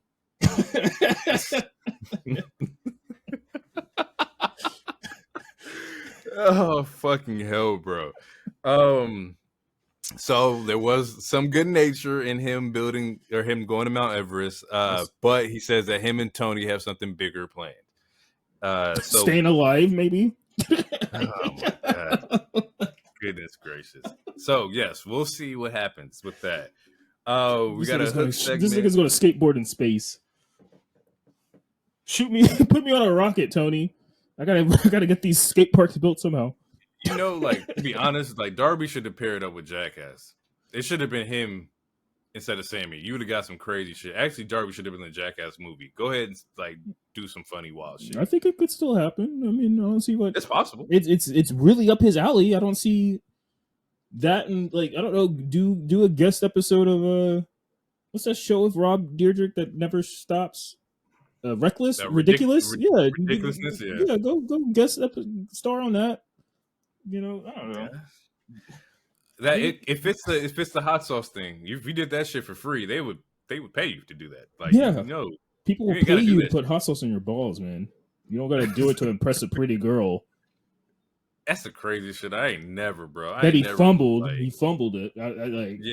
I ain't never, bro. Like, I like you so much. I'm going to put hot sauce. It wasn't on his balls. In the clip, she said like he put on his butt or some shit like that, bro. Like, was his butt? Either way, it was. Yeah, this man walking around with fucking fire butt. Pause. No diddy. Like, that's fucking crazy, bro. On a long drive. On a road trip. Man, fuck all that. I ain't never liked somebody that much. Anywho, we got a Hook segment. Jericho wants to give Hook advice. Hook says, of course, I'll take your advice, but he said, I'll take your advice, you're Chris Jericho, but you're also Chris Jericho. So just showing that, like, he understands what Chris Jericho does, who Chris Jericho is, and how he operates. It looks like as of right now, Hookako is a thing. Hookako is a thing. Hookako's a thing. Jericho's you talked about it last week, but yeah, Jericho's. A lot of wrestlers do it, but specifically Jericho. You can name like 5 different teams of him pairing up with someone, and Y2AJ, Jera Show, Y2KO, or whatever the fuck their name was, or no, I think they were called Jera KO, and then now we got Lion Hook. Like, we're going with Hookako. Hookako. Yeah, I've talked about it before. Like, it's just his way of like ushering in the new talent. Do what he got to do. I'm staying out of his way. The Jericho segments, I have no more to say about them. Just go do your thing, man. I guess. Bro, they're gonna have 5 tag matches, and he's gonna betray him, and then they're gonna be in another like 2-month feud, bro. And then he's gonna get jumped by a new team, and we'll see. I'm not calling it out, but I'm calling it out. We'll see though. We then get the Willow, Anna J, the Statlander, and the Sky Blue 4-way with Mercedes Moné ringside. Once again, seeds are planted to where if he says she has unfinished business with Willow, I'm pretty sure her first match will be against Willow. I would be disappointed if it's not. Well, since we're on that topic, I don't think it should be Willow. Okay. What do you because she needs to get in the ring. It doesn't matter. Just start beating up people, getting some wins. Because the winner that was for Dynasty. All right, so Willow wins this Dynasty match more than likely, and then she gets the TBS championship. Then that's when she'll start feuding. When the hell is Dynasty again? It's in April 29th. So that means we might not see her first match until maybe like mid-May or later. That is way too long to be giving someone this much money and to not be wrestling. If you're supposed to start a revolution in the women's division globally, and also just in this particular company, you shouldn't take 2 months to wrestle.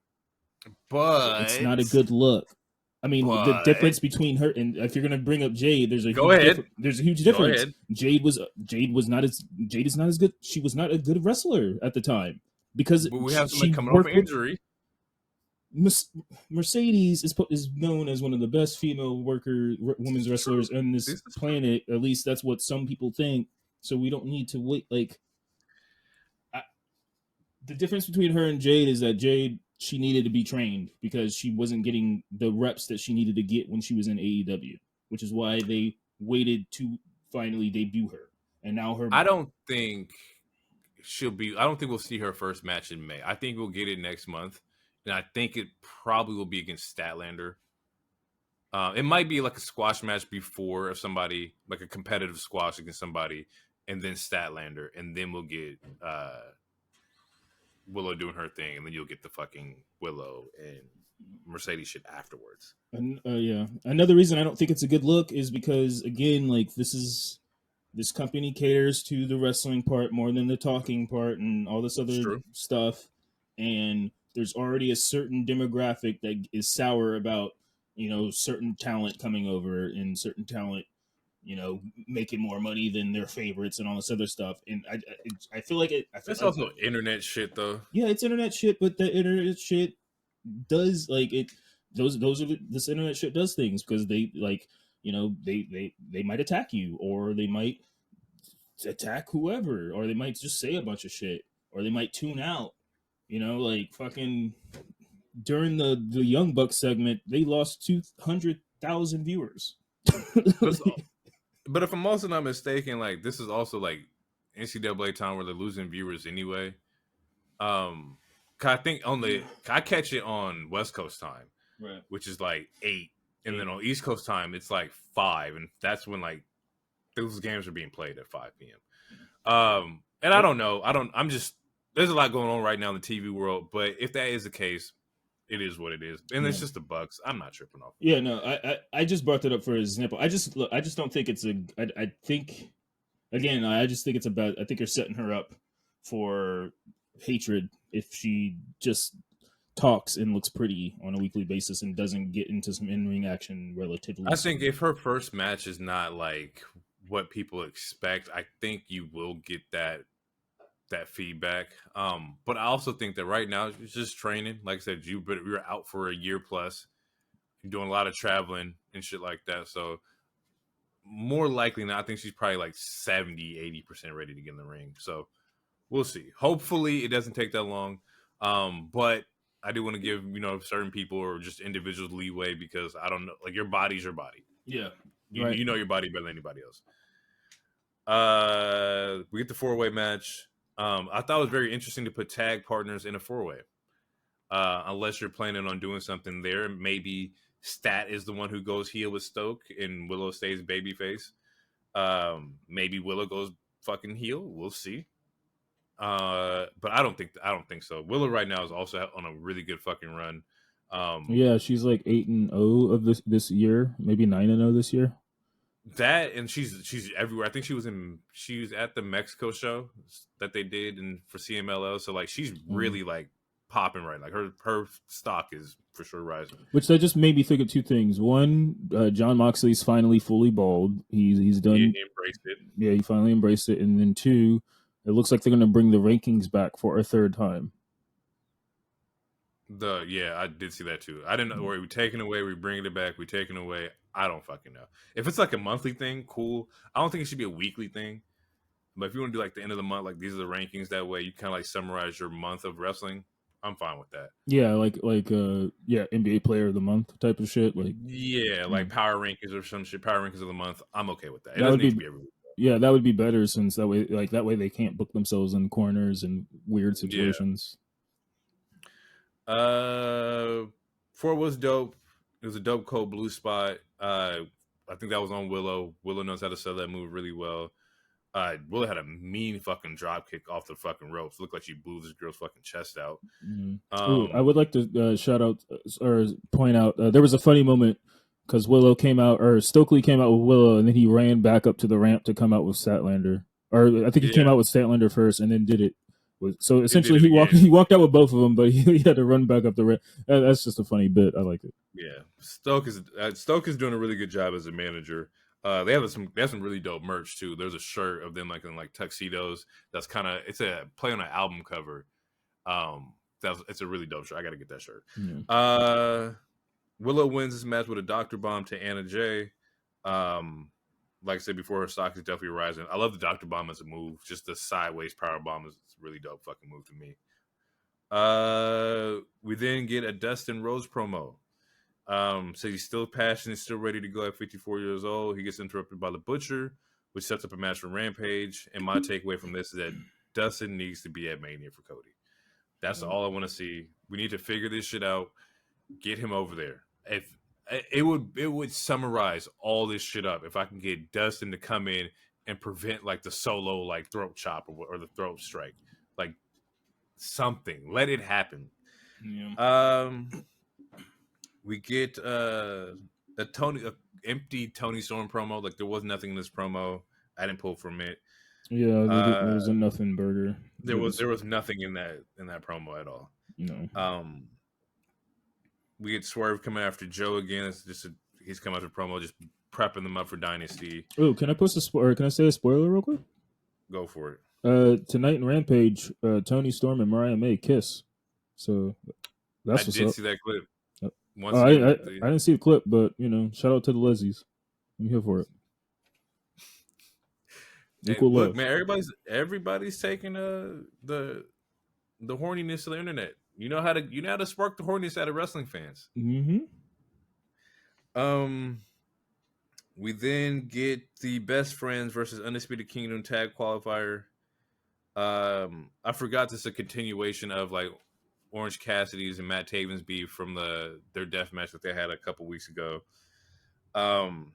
This was dope. Trent was hitting a couple unique versions of a German suplex. They look a little bit stiffer. They're like higher German suplexes. Apparently Taz said there's multiple different variations of German suplexes. I haven't seen one like this. Solid spots. Orange has a suplex reversal into a stunner. There's a little apron interference from Roderick Strong, which distracts Orange. And then there's a little help from Chuck Taylor, which secures the win for the Best Friends. And it sets up for Bucks Best Friends, I believe, on next week's Dynamite. I think that is semifinals for the AEW Tag Team Tournament. Nice. The Kyle O'Reilly promo just talks about there's a deep roster in AEW. There's no easy matches. He said he loves the Undisputed Kingdom, but he plans on going through this process alone. I think this is setting up Kyle O'Reilly versus Roderick Strong. I think that's where they're going with it. This is the second time that he's denied them or denied working with them. And I think I saw the clip tonight where Undisputed Kingdom approaches Kyle O'Reilly again, and I think he's going to get the Roderick Strong match, which is also kind of cool. Like, come back and go against one of your best friends. Like, I think that's really dope. Main event was Swerve versus Takeshita. This is Konosuke's first match since he battled Ospreay. Dope backbreaker from Swerve. Konosuke has a deadlift brainbuster suplex reversal. Man, this is mad strong. Konosuke's lit. Bro, that's just a good fucking talent, bro. You can really put him with anybody. He knows how to fucking get down. Swerve has a crazy swerve stomp on the apron. Rolling German suplexes from Konosuke. It was a pop-up powerbomb reversed into a swerve stomp into his JML driver for the win. That confirms that we get Swerve versus Joe at Dynasty, and that's the show. So just quick takeaways from this is that, like I said before, I'm assuming we're getting Kyle O'Reilly versus Roderick. We already got Swerve Joe, that's confirmed. Daniel versus Ospreay, that's confirmed. Willow versus why am I blanking on her name? Julia Hart for the TBS. That's also confirmed. Dynasty's coming out to be a pretty solid, like, you know, pay-per-view. I think with the tag team, easy booking would be FTR Bucks, but you've already did that. I think this would be the third time they've done it. Shit, it'd be like the 8th, bro. But I would love to see Best Friends and somebody else. I think on the other side, wait, who faces? It's probably the Bucks is probably winning this. Probably, but my thing is like, what tag team goes after them next? Like, what's the? I was hearing because I was seeing complaints or questioning about like why isn't BCC in here, because BCC beat FTR, but FTR is in a tournament. True. So it's possible BCC is the first opponents, but then because it'll be heels versus anti-heroes, I guess. That's a possibility, or I don't know. I mean, there's plenty of tag teams, that's for sure. So that's what happened. Okay, so with the same thing, Hookah. You could I don't want to see that. I was gonna get excited, but no. It looks like finals is Bucks or Best Friends versus FTR, and then Top Flight, because we saw that earlier today that Ricky had got injured, right? Yeah, apparently, this writer that I follow, who's also he's friends with a lot of the black talent on pretty much every promotion. He said Ricky's fine was just a stinger. Okay, so we'll see. Cool. Yeah, that was AEW. We're gonna get into a quick little audio break real quick, and then we're gonna get into SmackDown. Be right back.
Time to get into SmackDown. It's time to lay the SmackDown.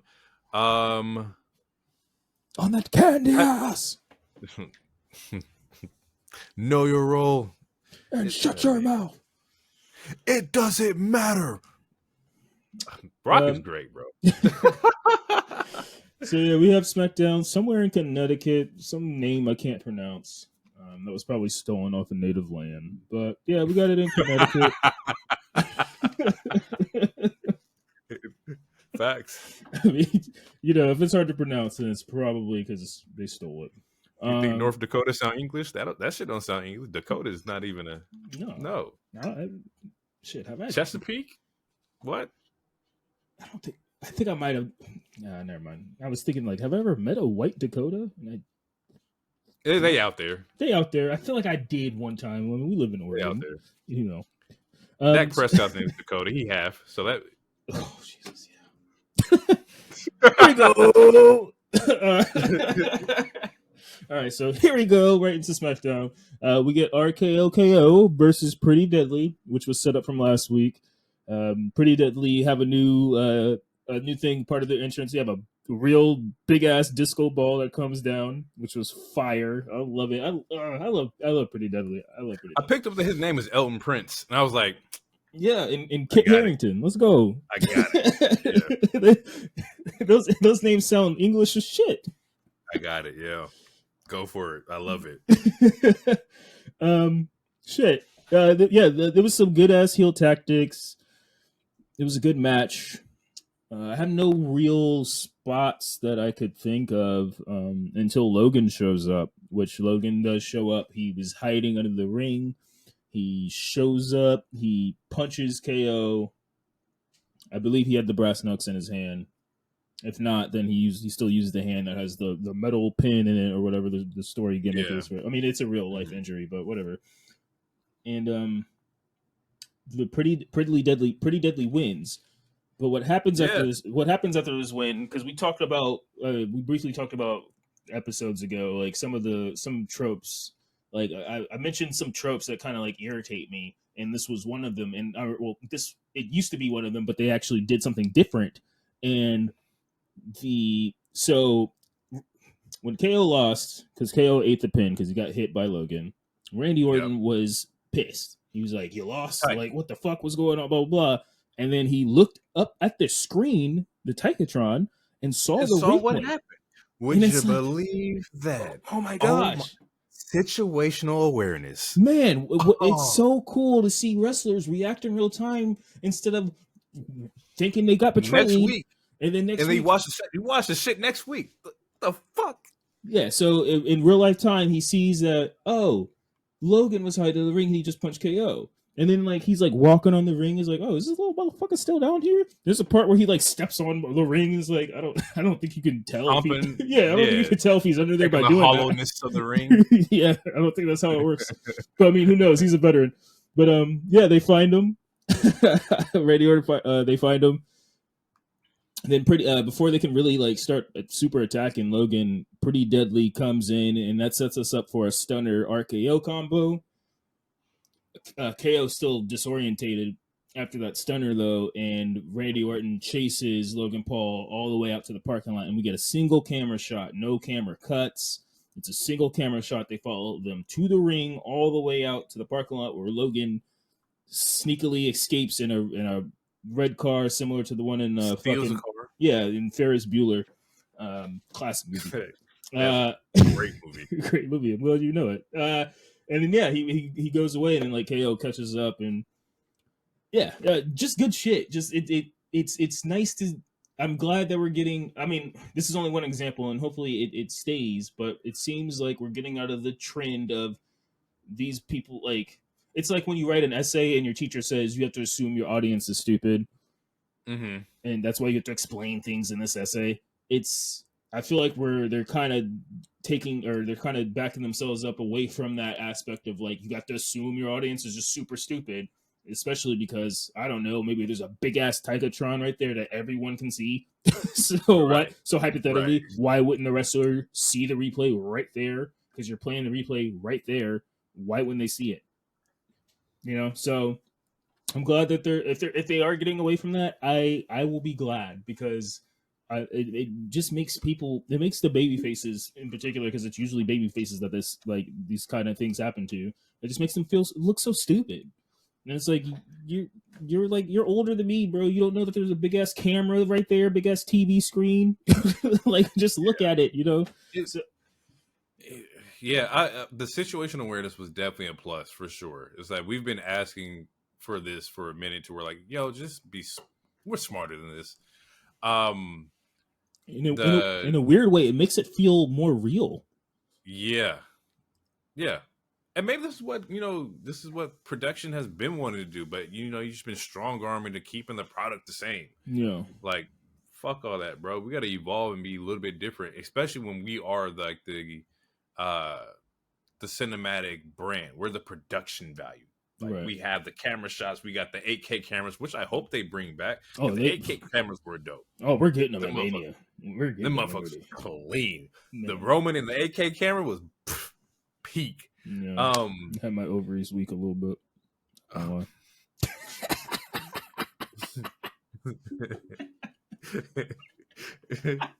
Yo, the shit he pulls is like he has a magic hat in front of him. Whatever junk he pulls out, this is it. This is a good one.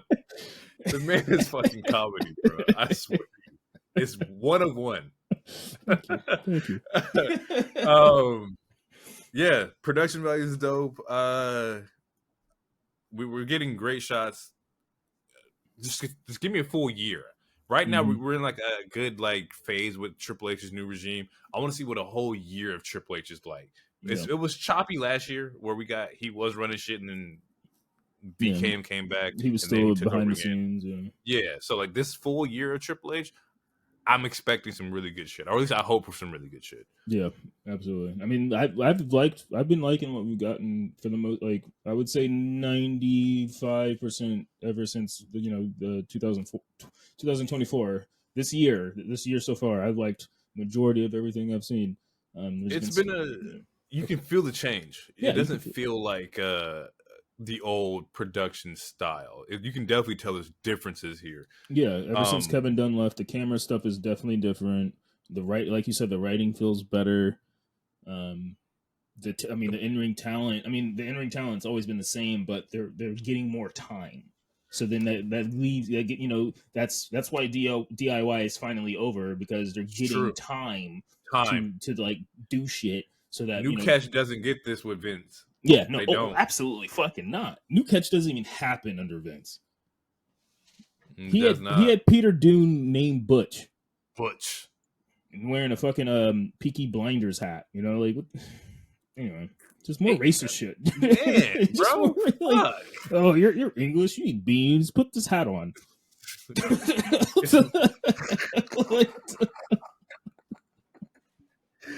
You look at Apollo like, you Nigerians. I have Nigerian. My dad is.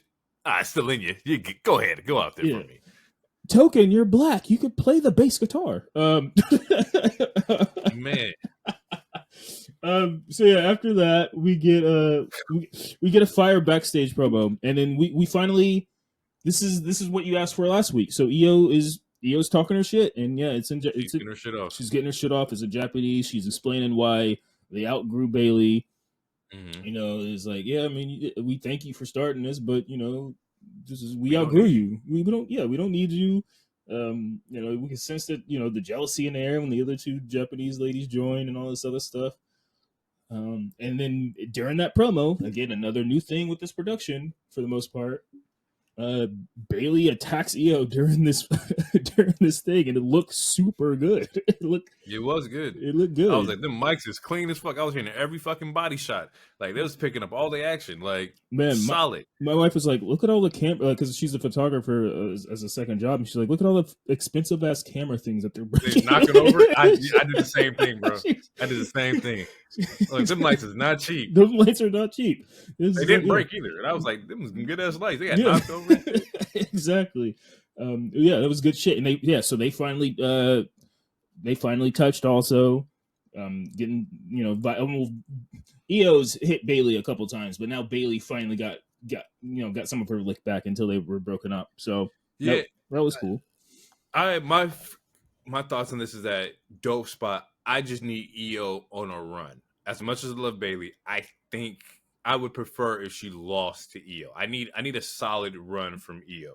Just knocking people, knocking people out. Great matches. Just I need a good championship reign. Right now, it's on the bottom half for me. It's similar to the Liv reign, and I don't think EO deserves that. I think I want her to have a nice, like, damn, EO's championship run was cool. Right now, it's like I said, it's on the Liv reign. It's just not fulfilling for me right now. I've already said that. Yeah, I feel it. Ooh, so after that, Nick Aldis brings out Jade, and the storm is here, baby. The storm is coming, and talk about someone else with another fire ass entrance. Yeah, great presentation. She looks that entrance is my profile picture right now. Like that was solid. Like the silhouette with the physique, like just, superwoman, yeah, superhero. Yeah, like looks like looks like a fucking superhero, and just looks like a fucking superstar. Like that person. Like yeah. There's not much you can say. I know the joke is that like, man, how could Tony let this one go away? And I think Jade was always trying to get to WWE, and I say that because I remember, I don't know if it was last year or the year before, but she was at like at a basketball game with Naomi. I think it was like Atlanta. I think it was doing like the Bow Wow promo. And they were talking, and at the time I was like, oh, maybe Vince was still running WWE at the time. And I was like, man, maybe Naomi's thinking about going to AEW or something like that. But I think just the pendulum shifting on Hunter taking over, kind of, and brought Naomi back, and then now you got Jade and whatnot at the same time. I think that helped out a lot. And I'm glad she's over here in the E, because the production value of her. Yeah. She needs the lights, the cameras, the action. You need that for Jade. Not saying Jade was not an attractive talent over in AEW. She was 50-0. I remember. She was. We were both at the. Yeah, she was an attractive talent. Yeah, the January 6th show. She was an attractive talent to an extent, because we talked about it before, where it's like she didn't get the chance to go up against a Brit or a Thunder or like any of the. So like, yeah, she was undefeated, and yeah, she was the first TBS champion in like the longest reigning one, I think, at this point, or still. She still wasn't treated or presented that much as the way that she's being presented now. And that's why I agree with the fact of where she landed. For the presentation fact, you are now presented as such. Do I think AEW could have done that? Not necessarily, because the way AEW gets down is that you come over and you're like already a wrestler. Like you're the fucking Ospreys.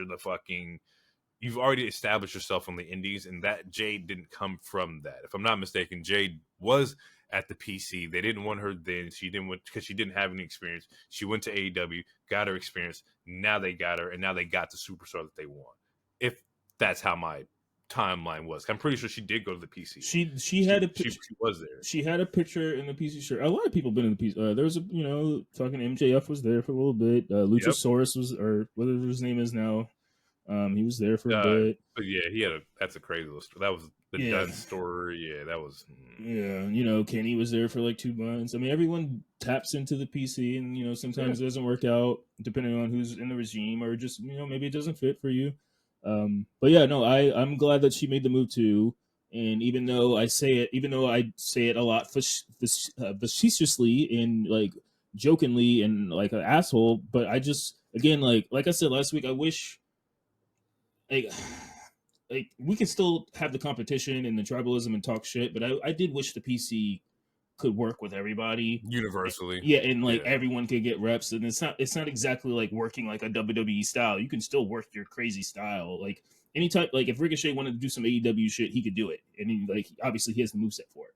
And so it's not about working a WWE style. Which is funny. It's about being able to learn to tell a story and like to take these bumps and not hurt people and make sure you don't injure people and shit, because so many random like and I mean, and it's part of the business too, but like, if you're rusty or you're not, that well in the ring and you're fighting somebody and you fucking injure them, then it's like, fuck, dude. Like, how are you supposed to learn?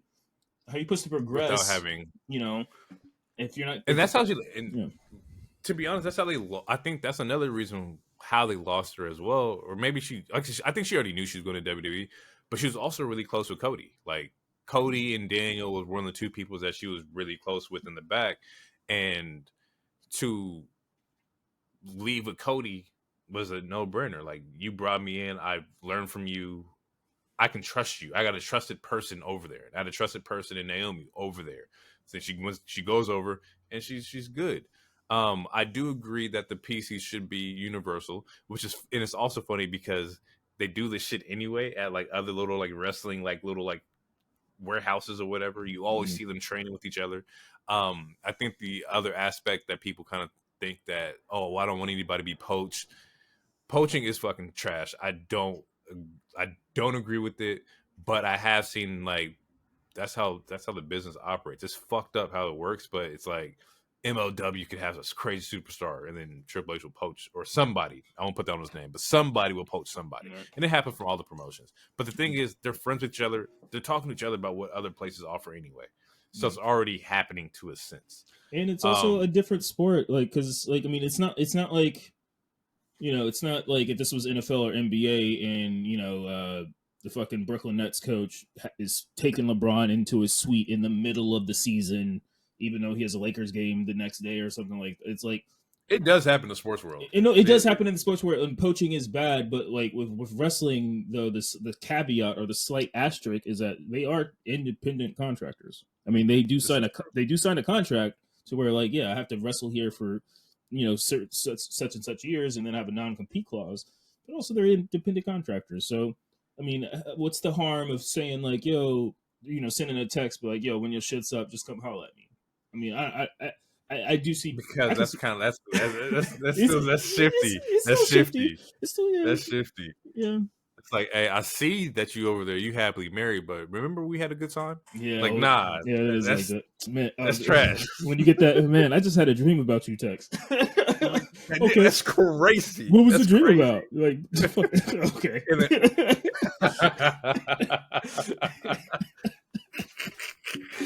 Oh man, it reminds me of that meme that people use with Future on his phone, and it's like, man. It's like, yeah. Oh, I can't think of one on the top of my head right now, but yeah. Jay comes out. Jay comes out. She talks. She pretty much says a storm is coming. I don't really know what she didn't really say. It was more so just an announcement of like she's here, she's ready to face. She said they have a great women's locker back there, but none of them is as great as her. Basically, just putting the locker room on notice and doing it in a fashionable style. Like she's here. That's an undeniable talent, bro. Yeah. After that, we get a backstage thing with Damage Control. Dakota Kai is talking because obviously she's the mouthpiece. And she's like, Bianca and Naomi shouldn't have stuck their noses in our business. I thought Bianca would have learned after these last 2 years. The reporter asked about Jade, and Dakota was like, "What has Jade done besides show up and look pretty? She hasn't done nothing, so I ain't worried. I ain't worried about it." Which is crazy foreshadowing. It's crazy foreshadowing.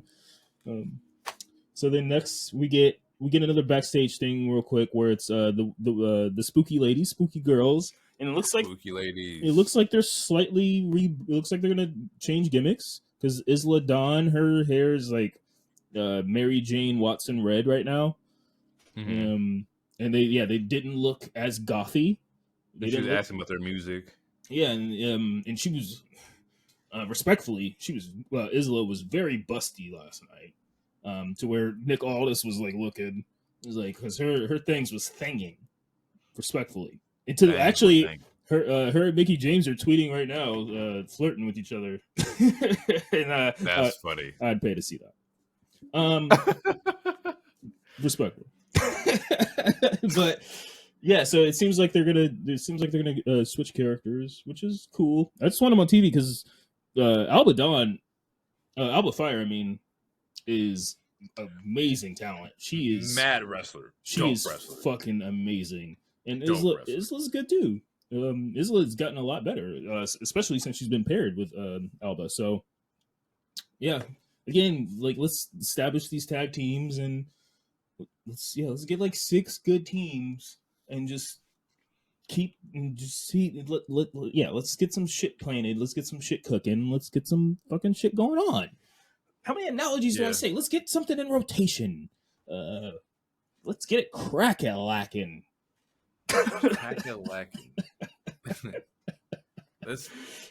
Come on, dog. My dog. My dog. So after the ladies leave, AJ approaches Aldis and he's like, "Are you sure LA Knight's not here?" And fucking what Aldis says. fuck. Aldis says something to where AJ's reply is, "You should have told him not to be," instead of saying, I think he said like I suggested him not to be or something like that. Yeah, and AJ he was said like, he asked him not to be here. Yeah, he asked him. Okay, yeah, he asked him not to be here, and then AJ was like, "Well, you should have told him," which, that's a bar to me. And it's like, it's you a boss. You asked. I need you to tell. Should have told him to be here. Don't ask, tell. So after that, we get Waller versus the Street Profits. Waller and Theory versus the Street Profits. Yeah, this one I have just a couple spots. Montez is a fucking superstar. We all know this. The man is just a grade A fucking talent. Crazy springboard spots.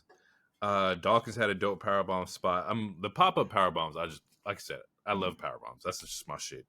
Dawkins also shoulder checked the shit out of, I think it was either, I don't know which one it was, but it almost took out Corey Graves in the process. Shit was fire. We then get a segment from Karrion Kross backstage attacking Bobby. And B-Fab was attacked too. B-Fab, yep, B-Fab was back there. And this is where the match loses it a little bit, where like Profits are distracted because they're like, oh my god, like, what happened to Bobby and them. Dawkins ends up walking away from the match, like he was heading to go backstage, and then as he's walking back, Tez gets rolled up for a pin from Theory. 1, 2, 3. That sends Waller and Theory to WrestleMania.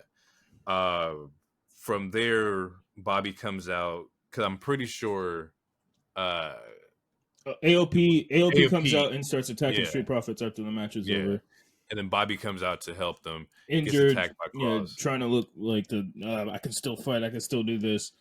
Yeah, and full brown corduroy. It's like, bro, what like? I do, man. I don't know, man. I don't fucking know, bro. He lets a weird white woman from Arizona dress him, and I just don't understand why. You got to relax. Bro, last week he came out in the Tom and Jerry fit, and this week he's just shirtless wearing some corduroys, bro. Like, who's dressing you, my nigga? Like, what is going on? Bro, you gotta chill out, bro. If that man would have walk around in corduroy and be buff in corduroy, that's on him. It was just interesting, like, you bald, black with corduroy. So this is brown on brown on brown. It's crazy. He needs to get back with MVP because his suit name is not hitting. Man, this segment of this match just had me a little like, I ain't gonna lie, I'm a little tight, just because like the story with Bobby and Final Testament is just so dry to me right now, and because it's also funny because Kross comes out and says, "If I'm like, nobody's going to WrestleMania." I think that's what he had said when he attacked them. But there is no like there's no energy in this. Like there is no like. No, that's because like nothing. Bobby's not charismatic. Not that charismatic. Kross is doing okay, but again, you got the two Sicilian bodyguards that don't really talk, wearing vests. You got the bald dude with the racist daughter, and you got the hot lady who, like, I don't know. It's not hitting that much for me either. I want this feud to be over with. And I was tight with this match. I was tight because I think Street Profits should have won, because we could have easily gotten a Greyson Waller effect again at Mania that sets up, like, I don't know, like a Stone Cold or someone to show up or whatever. Like they could have still been on the Mania card. But it's Theory's, or it's Austin's first Mania, so I can see why they would. But it's crazy to not have the Street Profits or LW or Legado. Like we'll get into it, but I felt like Profits have been in filler for like the past year. Like what have we seen them like? Ever since the tag team belts have been tied to, like, undisputed or whatever, Yeah, they haven't been doing anything because there hasn't been much to do. Like they had a couple bangers with the Usos, but the Usos had to retain because they they had to retain for whatever bloodline reasons or whatever. Yeah, and now they're with Bobby and they're still not doing shit. At least shit of note. Yeah, I'm looking over like their matches from this year, and there's nothing here that's like, that was a meaningful match. Like that was a good storyline changing match. And I don't like it, bro. Street Profits are way too dope. They put in way too much work off screen, as far as like body changing and, just getting right, that this is the segment that we're in. I get it. We are in Mania. Shit's already locked in. So once again, like what I say for everybody else, hopefully after Mania, we get them in a different light because they're a great tag team. Yeah, absolutely. Okay, so yeah, after that we get Legado comes out. Santos is talking some cash shit. Outsmarted you all, and all it took was one phone call from someone else that hates you. And then Dom comes out, and Santos is like, you know what, man, you were right, because Dom told Santos about Ray a long time ago. Now and then LLW comes out. Come out to Ray's music, I noted, because that's cool. I thought you guys were a group. And then so all of the Legado and all of LWO is out, and plus Dom on Legato's side. So just a whole lot of Latin warfare, except for, which I didn't know. I think it was Cruz del Toro. One of them is not Latino. Joaquin.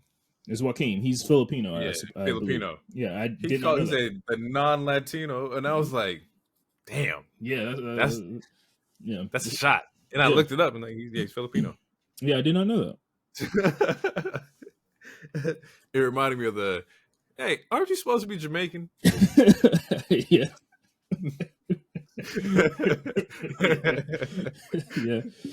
So Ray sets up a tag match. And we talked about it. I thought it was going to be gang versus gang, but it sets up a 2v2 with Santos and Dom versus Ray and his choice. And his choice is the newest member of LWO, which is Dragon Lee. And Carlito looked a little tight for a hot second. Crowd wanted Carlito. Crowd was like chanting Carlito. Like, yeah, what was the point of signing this man? Do gang warfare. Honestly, that should have been it. Yeah, it should have been it's going to be gang warfare Mania. They're all going to come out in that Mania match anyway. Yeah, I think Carlito is going to betray him, and if he does, he has every right to, because Ray's a deadbeat. He's Carlito and Legado. He's egotistical. He's narcissistic. He had a whole group come out to his music. You've been off the shelf for forever, and we're gonna come out to your music. Dom is right. He had the nerve to buy him a BMW, and it wasn't even a fucking S series. What's an S series? I don't know. Crazy. I don't know cars, man. But you're doing TikToks with his daughter with his whole face exposed. Yeah, his mask is off. Like, I guess kayfabe is dead now. Undertaker sends somewhere pissed off right now, man. But no, shout out to him for spending time with his daughter. At least he spent time with one of his children. I mean, if I had to choose between my son and my daughter, you'd be fine, boy. It's all right. You grow up. The streets raise you. Damn. Them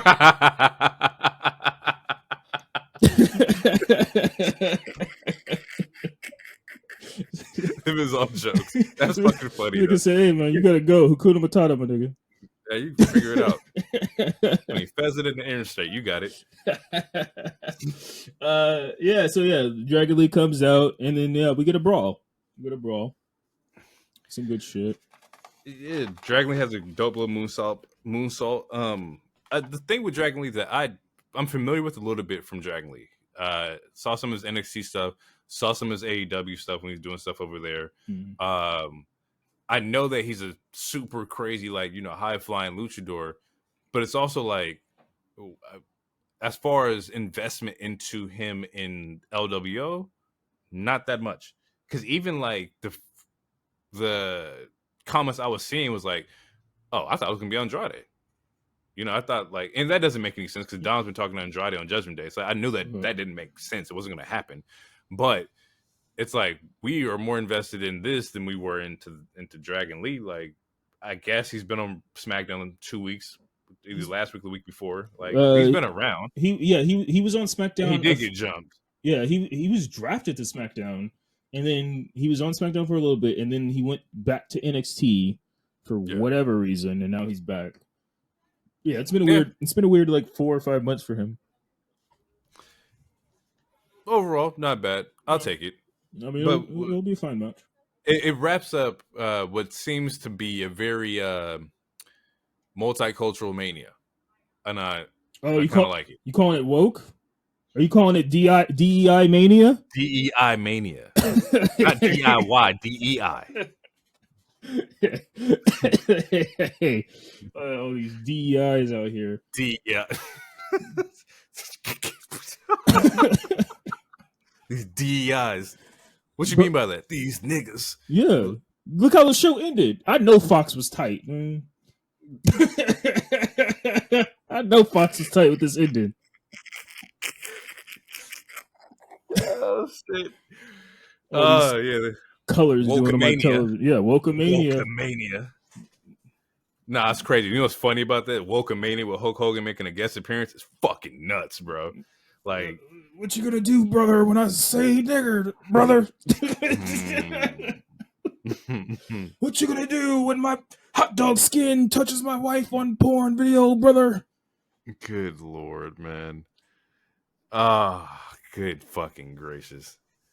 I don't like that man. I don't like him at all. It's crazy because he has a great theme song too, but I would never admit it to like anybody else. No, I'll bump it during the Olympics, but other than that, that's the most patriotic I will ever be. Is during the Olympics. It's Team USA every fucking day.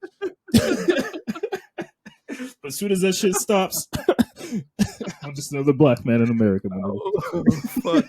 Bumping during the Olympics is the truest shit ever. Because let it be like some LeBron Team Nike shit. I got it. Team USA shit. Yeah. I wanna be American. Yeah, bro. During the Olympics, that shit hits. Yeah. Any other time, it's like, ugh, racist. Nah. You strike it off like it's MAGA music. That's funny because in the song it's like when it comes crashing down. It's just a fucking foreshadow at the fucking January 6th. That's fucking wild, bro. That's funny. And it hurts inside. That's funny.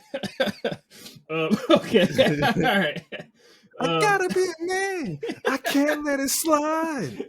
I am a real American. That's fucking wild. It is.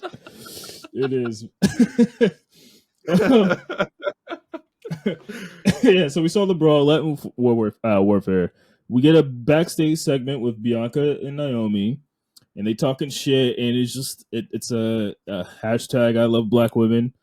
It was it's so refreshing to just see the representation and it being repped well and not super stereotyped or anything like that. It just seemed like two lovely black women having good conversation.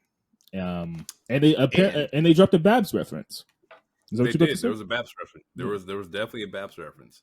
No, there was it was a Snickers commercial, and it was Street Profits and what is her name? They're in NXT. Altamud, OTM. And I was like, I see representation. Getting the NXT dudes on the commercials. I like it. Wrestling is for the niggas. Wrestling is for the niggas. At least right now. Oh, there's melanin. I'm trying to like design the shirt in my head. WTN and the NWO logo like format or font. Wrestling is for the niggas. Like oh man, I sell a lot of shirts with that. FTN, yeah, for the niggas. Trademark TM. For FTN. We got to be careful with that. No, that's trademarked. But no, it's trademarked. TM. That's funny. But yeah, we get some Black Girl Magic. Love it. It sets up for the main event, which would be Bianca versus Dakota Kai. After that, we get another backstage segment, and it's Judgment Day. And everyone is essentially they're all like, everyone is feeling a sense of lack of communication from everybody else. I sense a breakup. Yeah, Rhea's like, Dom, we talked about this last week. Why didn't you tell me that you were going to do this stuff with an other faction? And again, he's like, sorry, mommy, I just wanted to impress you. I just wanted to impress Judgment Day. And then Finn's like, well, do you have anything else you want to us? He's like, I think I need a hospital or some shit. So then Big Head takes him out to the infirmary. And then Dom is like, Mania is not only important for us as a group, but it's important for us as individuals. And then Rhea's like, well, do you have something you want to tell me? And something you want to say over here? Yeah, Finn Balor's like, look, all that matters is that we win this shit. And we show that Judgment Day runs WWE, essentially. But now, it was hinted that Damian might cash. We're going to pause. So, I'm okay with this. If Judgment Day disbands, I'm fine. Because we got to do something with Priest in his briefcase. It's been on him for way too long. And to be fair, it hasn't been his fault. Like, the shit's been booked up in weird fucking spots. Second, I want Finn Balor back. And I want singles run Finn Balor back. Third, maybe I don't want a complete breakup. I want a reconfiguration of what Judgment Day is. Because I don't want the song to change. I don't want that song to disappear. Yeah. That's fair. That song is worth keeping a Judgment Day. Now, whether it's like the Temptations and you just got to rotate a couple niggas out, hey, that's fine. Ain't nobody coming to see you, Otis. Get these niggas out of here. Ain't nobody bigger than the group. Yeah. And the thing is, let's play it again to where, like, who does Damian cash it in on? I'm assuming Seth and it happens at Mania. I'm assuming it's Seth and fucking Drew. Any possibility that you think Damian walks out of Mania as champion? I am still of the belief that it might happen the Monday after Mania. But if it happens at Mania, it would make sense due to CM Punk being on commentary. I can see CM Punk because, he said he couldn't be. It's hard to, what do you say about the dipshits? It's hard to not, whatever the fucking line was. So I could see him saying, fuck it. Go scorch earth and fuck both of you guys. Yeah. I mean, if you really a hater, and you really petty, it's fuck both of y'all. Let Damian come in to that Raw as, the World Heavyweight Champion, and him and Mommy both got the gold in Judgment Day. It puts them in a different stratosphere. Yeah, and he doesn't have to keep it for a long time either. No. I'm done with the whole year like fucking champions. But 3 to 6 months. I honestly think at the moment, the way that if I'm testing the waters at the moment, I think they're gonna lose the tag team titles. I think Rhea might lose. Oof, and I think hurt my soul. And I think that's what's going to that's what's going to actually jumpstart the breakup, because what happens when they lose all they shit at once? And Damian's the only person who has something, which is the fucking briefcase. And let's say I don't need y'all. And then he wins it. Let's say he wins it, and now that's the only goal they have. And then maybe he gets too big. Maybe his ego gets too big, and now he's for sure the leader and all this other shit. And it just doesn't sit right with the rest of them, because Rhea's like, I think. You gonna tell me what the fuck to do or something? I mean, there's other ways they can do it, but I like the way that they're all worried and all this other shit. I for sure think the tag team belts are going. Yeah, and we agree on that. Yeah, the Rhea and Becky thing, I'm back and forth with. Because Rhea could always get her look back. Becky's doing a crazy ass book tour, so her having the title while signing books, that's a good look for promotion stuff. So. Also, a lot of work doing book tour and being champion tour. Yeah, but I mean, you can do it. It's Becky Lynch, so I could see that happening. I could see that scenario. But also in contract year too, to where you still haven't signed yet, and it's like your June is fucking what, 2 months, 3 months. Yeah, at this point in time, 2 months. So it's like she gonna sign. She ain't gonna go to TNA or AEW. She gonna sign. Yeah. Okay. At this point, I think dope move would be to have Priest cash in at Mania and him come out of Mania as champion. I think that would change the trajectory of a lot of shit. Because right now we're also like steadfast on fucking Drew coming out as champion, to where if that's not the case at all, I don't know anything anymore. And I like being like thrown off guard. My thing is, okay, the only thing is, do you do the cash in on Mania? Because Seth is the only person to ever cash in on Mania. So do you do that again, or do you just let Seth have the only cash in at Mania moniker for a while? You know, because Damien again could cash in. Like, I mean, well, shit. I mean, he could. It would have to be night 2. So, otherwise, because he can't cash in night 1, otherwise the Drew and Seth match don't happen. Yeah, it has to be night 2. Now that'd be funny, bro. He robbed you for the title of night 1. It would be the dumbest shit ever. Yeah, but it has to be night 2. It would have to be night 2. But yeah, I mean, I don't know. I can see him doing it Monday and be like, Seth comes out, Seth retains, do some crazy shit, and he cashes in on Monday.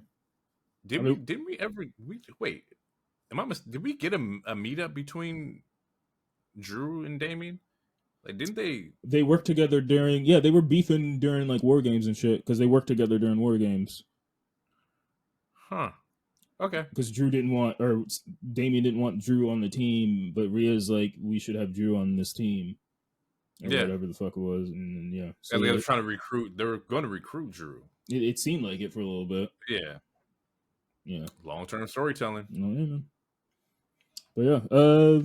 So yeah, after that, we get a quick bloodline thing. Paul Heyman says, "What happened on Monday was orders by The Rock," which I'm glad they answered that question. Or not The Rock. I'm sorry. It was orders by the Tribal Chief. What The Rock did was orders by the Tribal Chief. What Jay did was orders by the Tribal Chief. What Solo's going to do to Jay next week is orders by the Tribal Chief. Because Jimmy's like, yeah, you're not going to make it to Mania because orders of the Tribal Chief. Solo's going to take you out next week. So we get Solo and Jay next week, which is dope. Yeah, it's dope. Jay's going to win. If it doesn't go to a DQ, Jay's going to win. But I'm expecting a brawl regardless. Also, the first hour of Raw next week is no commercial free, which I'm expecting some crazy shit. I'm expecting some crazy shit. I think The Rock because The Rock and Roman are supposed to be there on Monday as well. Yeah, because it's in Brooklyn, if I'm not mistaken. It's in New York.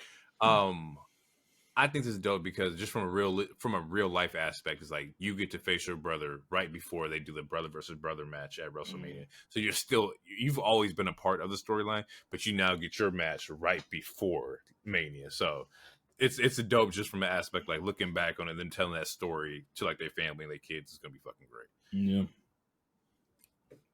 So yeah, that was cool. Then AJ comes out, he does a promo, he's talking shit. He says he knows LA's here. Then a decoy guy comes out, like jumps the barricade, wears a hoodie or whatever. It's clearly not LA. So yeah, security gets him out. AJ tosses him out. And then you see LA slightly right there behind him, dressed as not the cameraman, because AJ did accuse one of the cameramen earlier. He just looks like ring crew. He looks like a ring crewman. Yeah, ring crewman. Takes his shit off and beats the break off of AJ until he almost hits him with a chair, but AJ escapes. And LA Knight starts cooking on the mic. I love the distraction angles. I love the when you're like the ring gear or you're the cameraman. Those are just some creative. They're really funny to me. I like it. It's the same thing as like Sting wearing the Sting mask in the crowd. Like and it's dope. They did it again to where it LA takes off his disguise slowly behind AJ, but AJ looks at the fucking camera or the Tykatron and sees that he's behind. Like, again, self-aware or just being aware in general of that, the fact that you're in a goddamn universe that has cameras everywhere and there's a fucking TV screen that you can see. Yeah, I think he points like, see, he's right there. And he turns around. That's when he gets attacked. Yeah. So good shit. So yeah, it seems like that might be a trend, and I'm here for the lack of making people look stupid. Especially if it does, like, if it makes sense, it's the same reason, it's like when the audience starts screaming, oh, and it's like, someone's coming up, and it's like, turn the fuck around. You don't hear the crowd saying, oh my god. Right. So yeah, after that we get the main event, which is Bianca versus Dakota Kai. Dakota Kai comes out alone to her own music, which her song sounded pretty fire too. I need to re-listen to it, but it didn't sound so super generic. When I was listening to it last night, but I need to rehear it through like earphones or whatever. But what'd you think about it? The song or the match. I mean, yeah, I didn't pay attention to the song. I have to check that out for sure. But couple quotables in here. There was something on the commentary that says almost the newest leader of Damage Control. Yeah, I heard that. Caught that. Yeah. Okay. My takeaway from this is that Bianca is still sharp as hell. Yeah. Like, she's like, I think, and this is my general like comparison. I think we look at like Bianca and she gets the LeBron treatment to where like you're so fucking good that we just take it like that's just who you are and don't actually sit back and realize that nobody else in the world can fucking move like you do. Bianca has everything from fucking speed, power, technicality, like charisma, fucking mic skills, like overall package in a superstar. Like, she has everything. Like, and it's crazy, even with like, standing next to like, a Jade, and Jade is physically sharp and cut and whatnot. Like, Bianca is still a crazy fucking specimen. Dude, her abs weird, right now look. Her abs. It looks like you can crack eggs on them. Like, I don't think she's had sugar in like 2 months. Like, that's how good her body looks right now. Like, her abs are fucking killing it. She's solid right now. Yeah, and she's there. Like, don't take this for granted, bro. Like, this is a one of one kind of situation. The fact that we're getting what we're getting right now, it's a setup. I haven't said it yet, but like, we're getting the match at Mania. This is a great time. Yeah, it's an amazing time. Yeah. So real quick, I mean, during the match, or just the match. So yeah, Bianca was making Kai look strong, and Kai is a great seller. Kai's amazing. I'm so glad to see her back in the ring because I really like Dakota Kai. She's great. She hits her with a cool ass scorpion kick. It was a good ass match. It was a superplex spot that was fucking dope. Yep. We get some shit happens, but yeah, essentially we get the KOD for the win. It would have been weird if we got anything else. We get the KOD for the win. Then the Kabuki Warriors come out of like literally instantly. So for a hot second, I was like, was Bianca even supposed to win? Because the Kabuki Warriors literally appeared out of thin air and it looked like they tried to break up the pin. And it was just like they did millisecond. Yeah, it was milliseconds too late. So a part of me was like, was she even supposed to win or what the fuck? But the music played. The match went through. Or whatever. So yeah, the Kabuki Warriors start attacking, and then we get a 3v2 because Naomi comes out to help. But the number game, just it's too much at the time, and then that's when the Storm comes out. Jade comes out. She big boots the shit out of. I think it was a strong big boot to Asuka, like straight, straight to the sternum. Like, just sit your ass down. 300. Pardon. Pretty much beats the break out of all three of them until all three are standing strong. All three beautiful black queens standing strong in the ring as the Damage Control escapes, and all three women, like a stagger. Yeah, they point to the sign like a stagger position, and that's the shot, or that's the shot that I chose for my screenshot or my ABI this week, because I legitimately slightly teared up seeing that, just again because of the representation, and I know what this I know what Kofi Mania meant for me as a black male. I know what moments like this, like the Bianca and Mercedes Mania moment. Moments like this, I know what this means to black women And you know what's crazy? It's cool like shit. I know what it means to black women, to also like black men, and just the black community, just black people in general.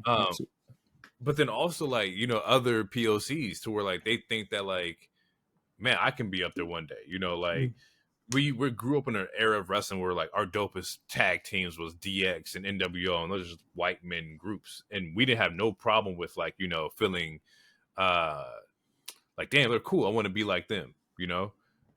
To where now it's in the reverse. In the power positions, like you have these three women pointing at the Mania sign, getting their Mania moment together. Yeah. Like all beautiful. They're all shaped differently. Technically, they're all slightly different shades. It's just really cool shit. It is. It's really dope. And to be honest, it's really dope just for like the aspect of wrestling in general. Is like it's Bianca, Jade, Naomi, Mercedes, Willow. Like there's Amanada's is main eventing at, not main event, but she's on the card at RH. Like black women, Athena, like black women in wrestling is up right now. Like it's up. When all we had back in the day was Jacqueline and like Jazz, like that was it in the 90s. Yeah, bro. and they were killing it, and they did kill it. Yeah. But to see this, I mean, fucking for Stand and Deliver, we get two black men main eventing, which that rarely ever, that's only happened so many times that FTN, FTN for the niggas. But like bro. I'm like it's what I don't know. I was in my it's a great time to be a black wrestling fan. Yeah, absolutely. I was in my feels for like a hot second, and I was like, man, this cider is hitting because I'm starting to tear up. It's like it was just so beautiful. It's just so cool. And normally I'd be like, man, like, oh, they're always putting black people together in groups and stuff like that. But after like, just sitting and thinking about it, like, no, this is just a dope spot. It feels different. It doesn't feel like a VKM, like pair up and like, this is just what it is. Like, this feels like a power move. This feels like a shift in everything. Yeah. And it was more like, and the seeds were planted weeks ago because we talked about it. Because you called it out. Yeah. Last week I was like, this is probably this. I think this is the match we're going to get. Which again makes sense. It's similar to when we were talking about Ronda, like her first match, her first Mania match. It was a tag match. Like this, I mean, clearly Jade is super progressed in the ring, but her first match being a tag match, if you don't count Royal Rumble, it's still a good look to where it still gets you comfortable. And it's man, and you're right. And she's working with great talent. That's the point. Like it's orchestrated by people in that ring who know what the hell they're doing. Similar to the Naomi, you got Bianca, you got Asuka, who's like one of the safest people in the rings. Dakota knows what she's doing. Kari has there's no better place to like be in this match, and they're gonna cater to you. They're gonna make sure you're comfortable. Yeah, and they're gonna make sure that she looks great. Yeah, she's surrounded by 5 really talented fucking superstars who are all great. Like they're all great sellers. They're all safe. They're all good workers. They all have great movesets, charisma, yada yada. Like, you can't set this up better. So this is funny because it's kind of. I remember we had talked like a couple of episodes ago where everybody was mad, like, "Oh, Naomi better not be getting put in no weird like XYZ," and now come to find out like this is the moment. Like she has a Mania match. She comes back and gets a Mania match. Yeah. Now, if I'm not mistaken, I don't think of a lot of Naomi Mania matches. I can't. Is that when she beat Alexa, or was that SummerSlam? Like I don't think Naomi has been in WrestleMania. At least not in like. Yeah, I know she won the Battle Royal one time. Yeah, she wins the Battle Royal at WrestleMania. Yeah, the fucking trophy that looks like a vulva. I hope they get rid of that shit. Yeah, I think that was it. Wow. Yeah. So this is good. It's good. Yeah, first black wrestler to win the WrestleMania Women's Battle Royal, and the thing is, like, he's maybe, just maybe, the. Actually, no, I know for a fact. Actually, I don't know for a fact. Maybe the walkout was because of VKM and their producers of what the fuck they were saying.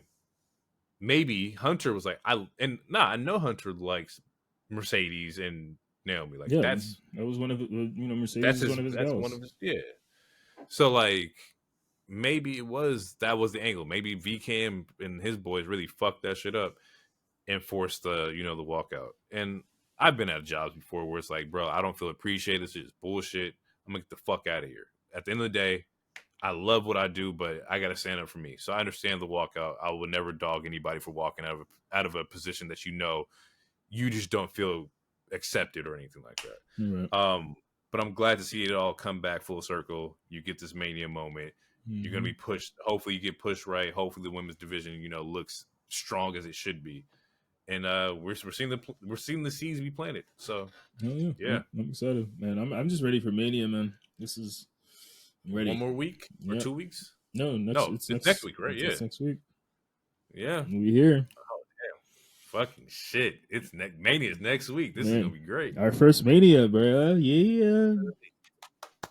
Yeah. But yeah, that's Smackdown, and that is our show tonight. Everybody. That is it. Or today. I don't know why I said tonight. That's our show, you guys. Yeah. Take us out, Loner T. 5 times. Actually, 5 times 2 is 10, which is episode 10.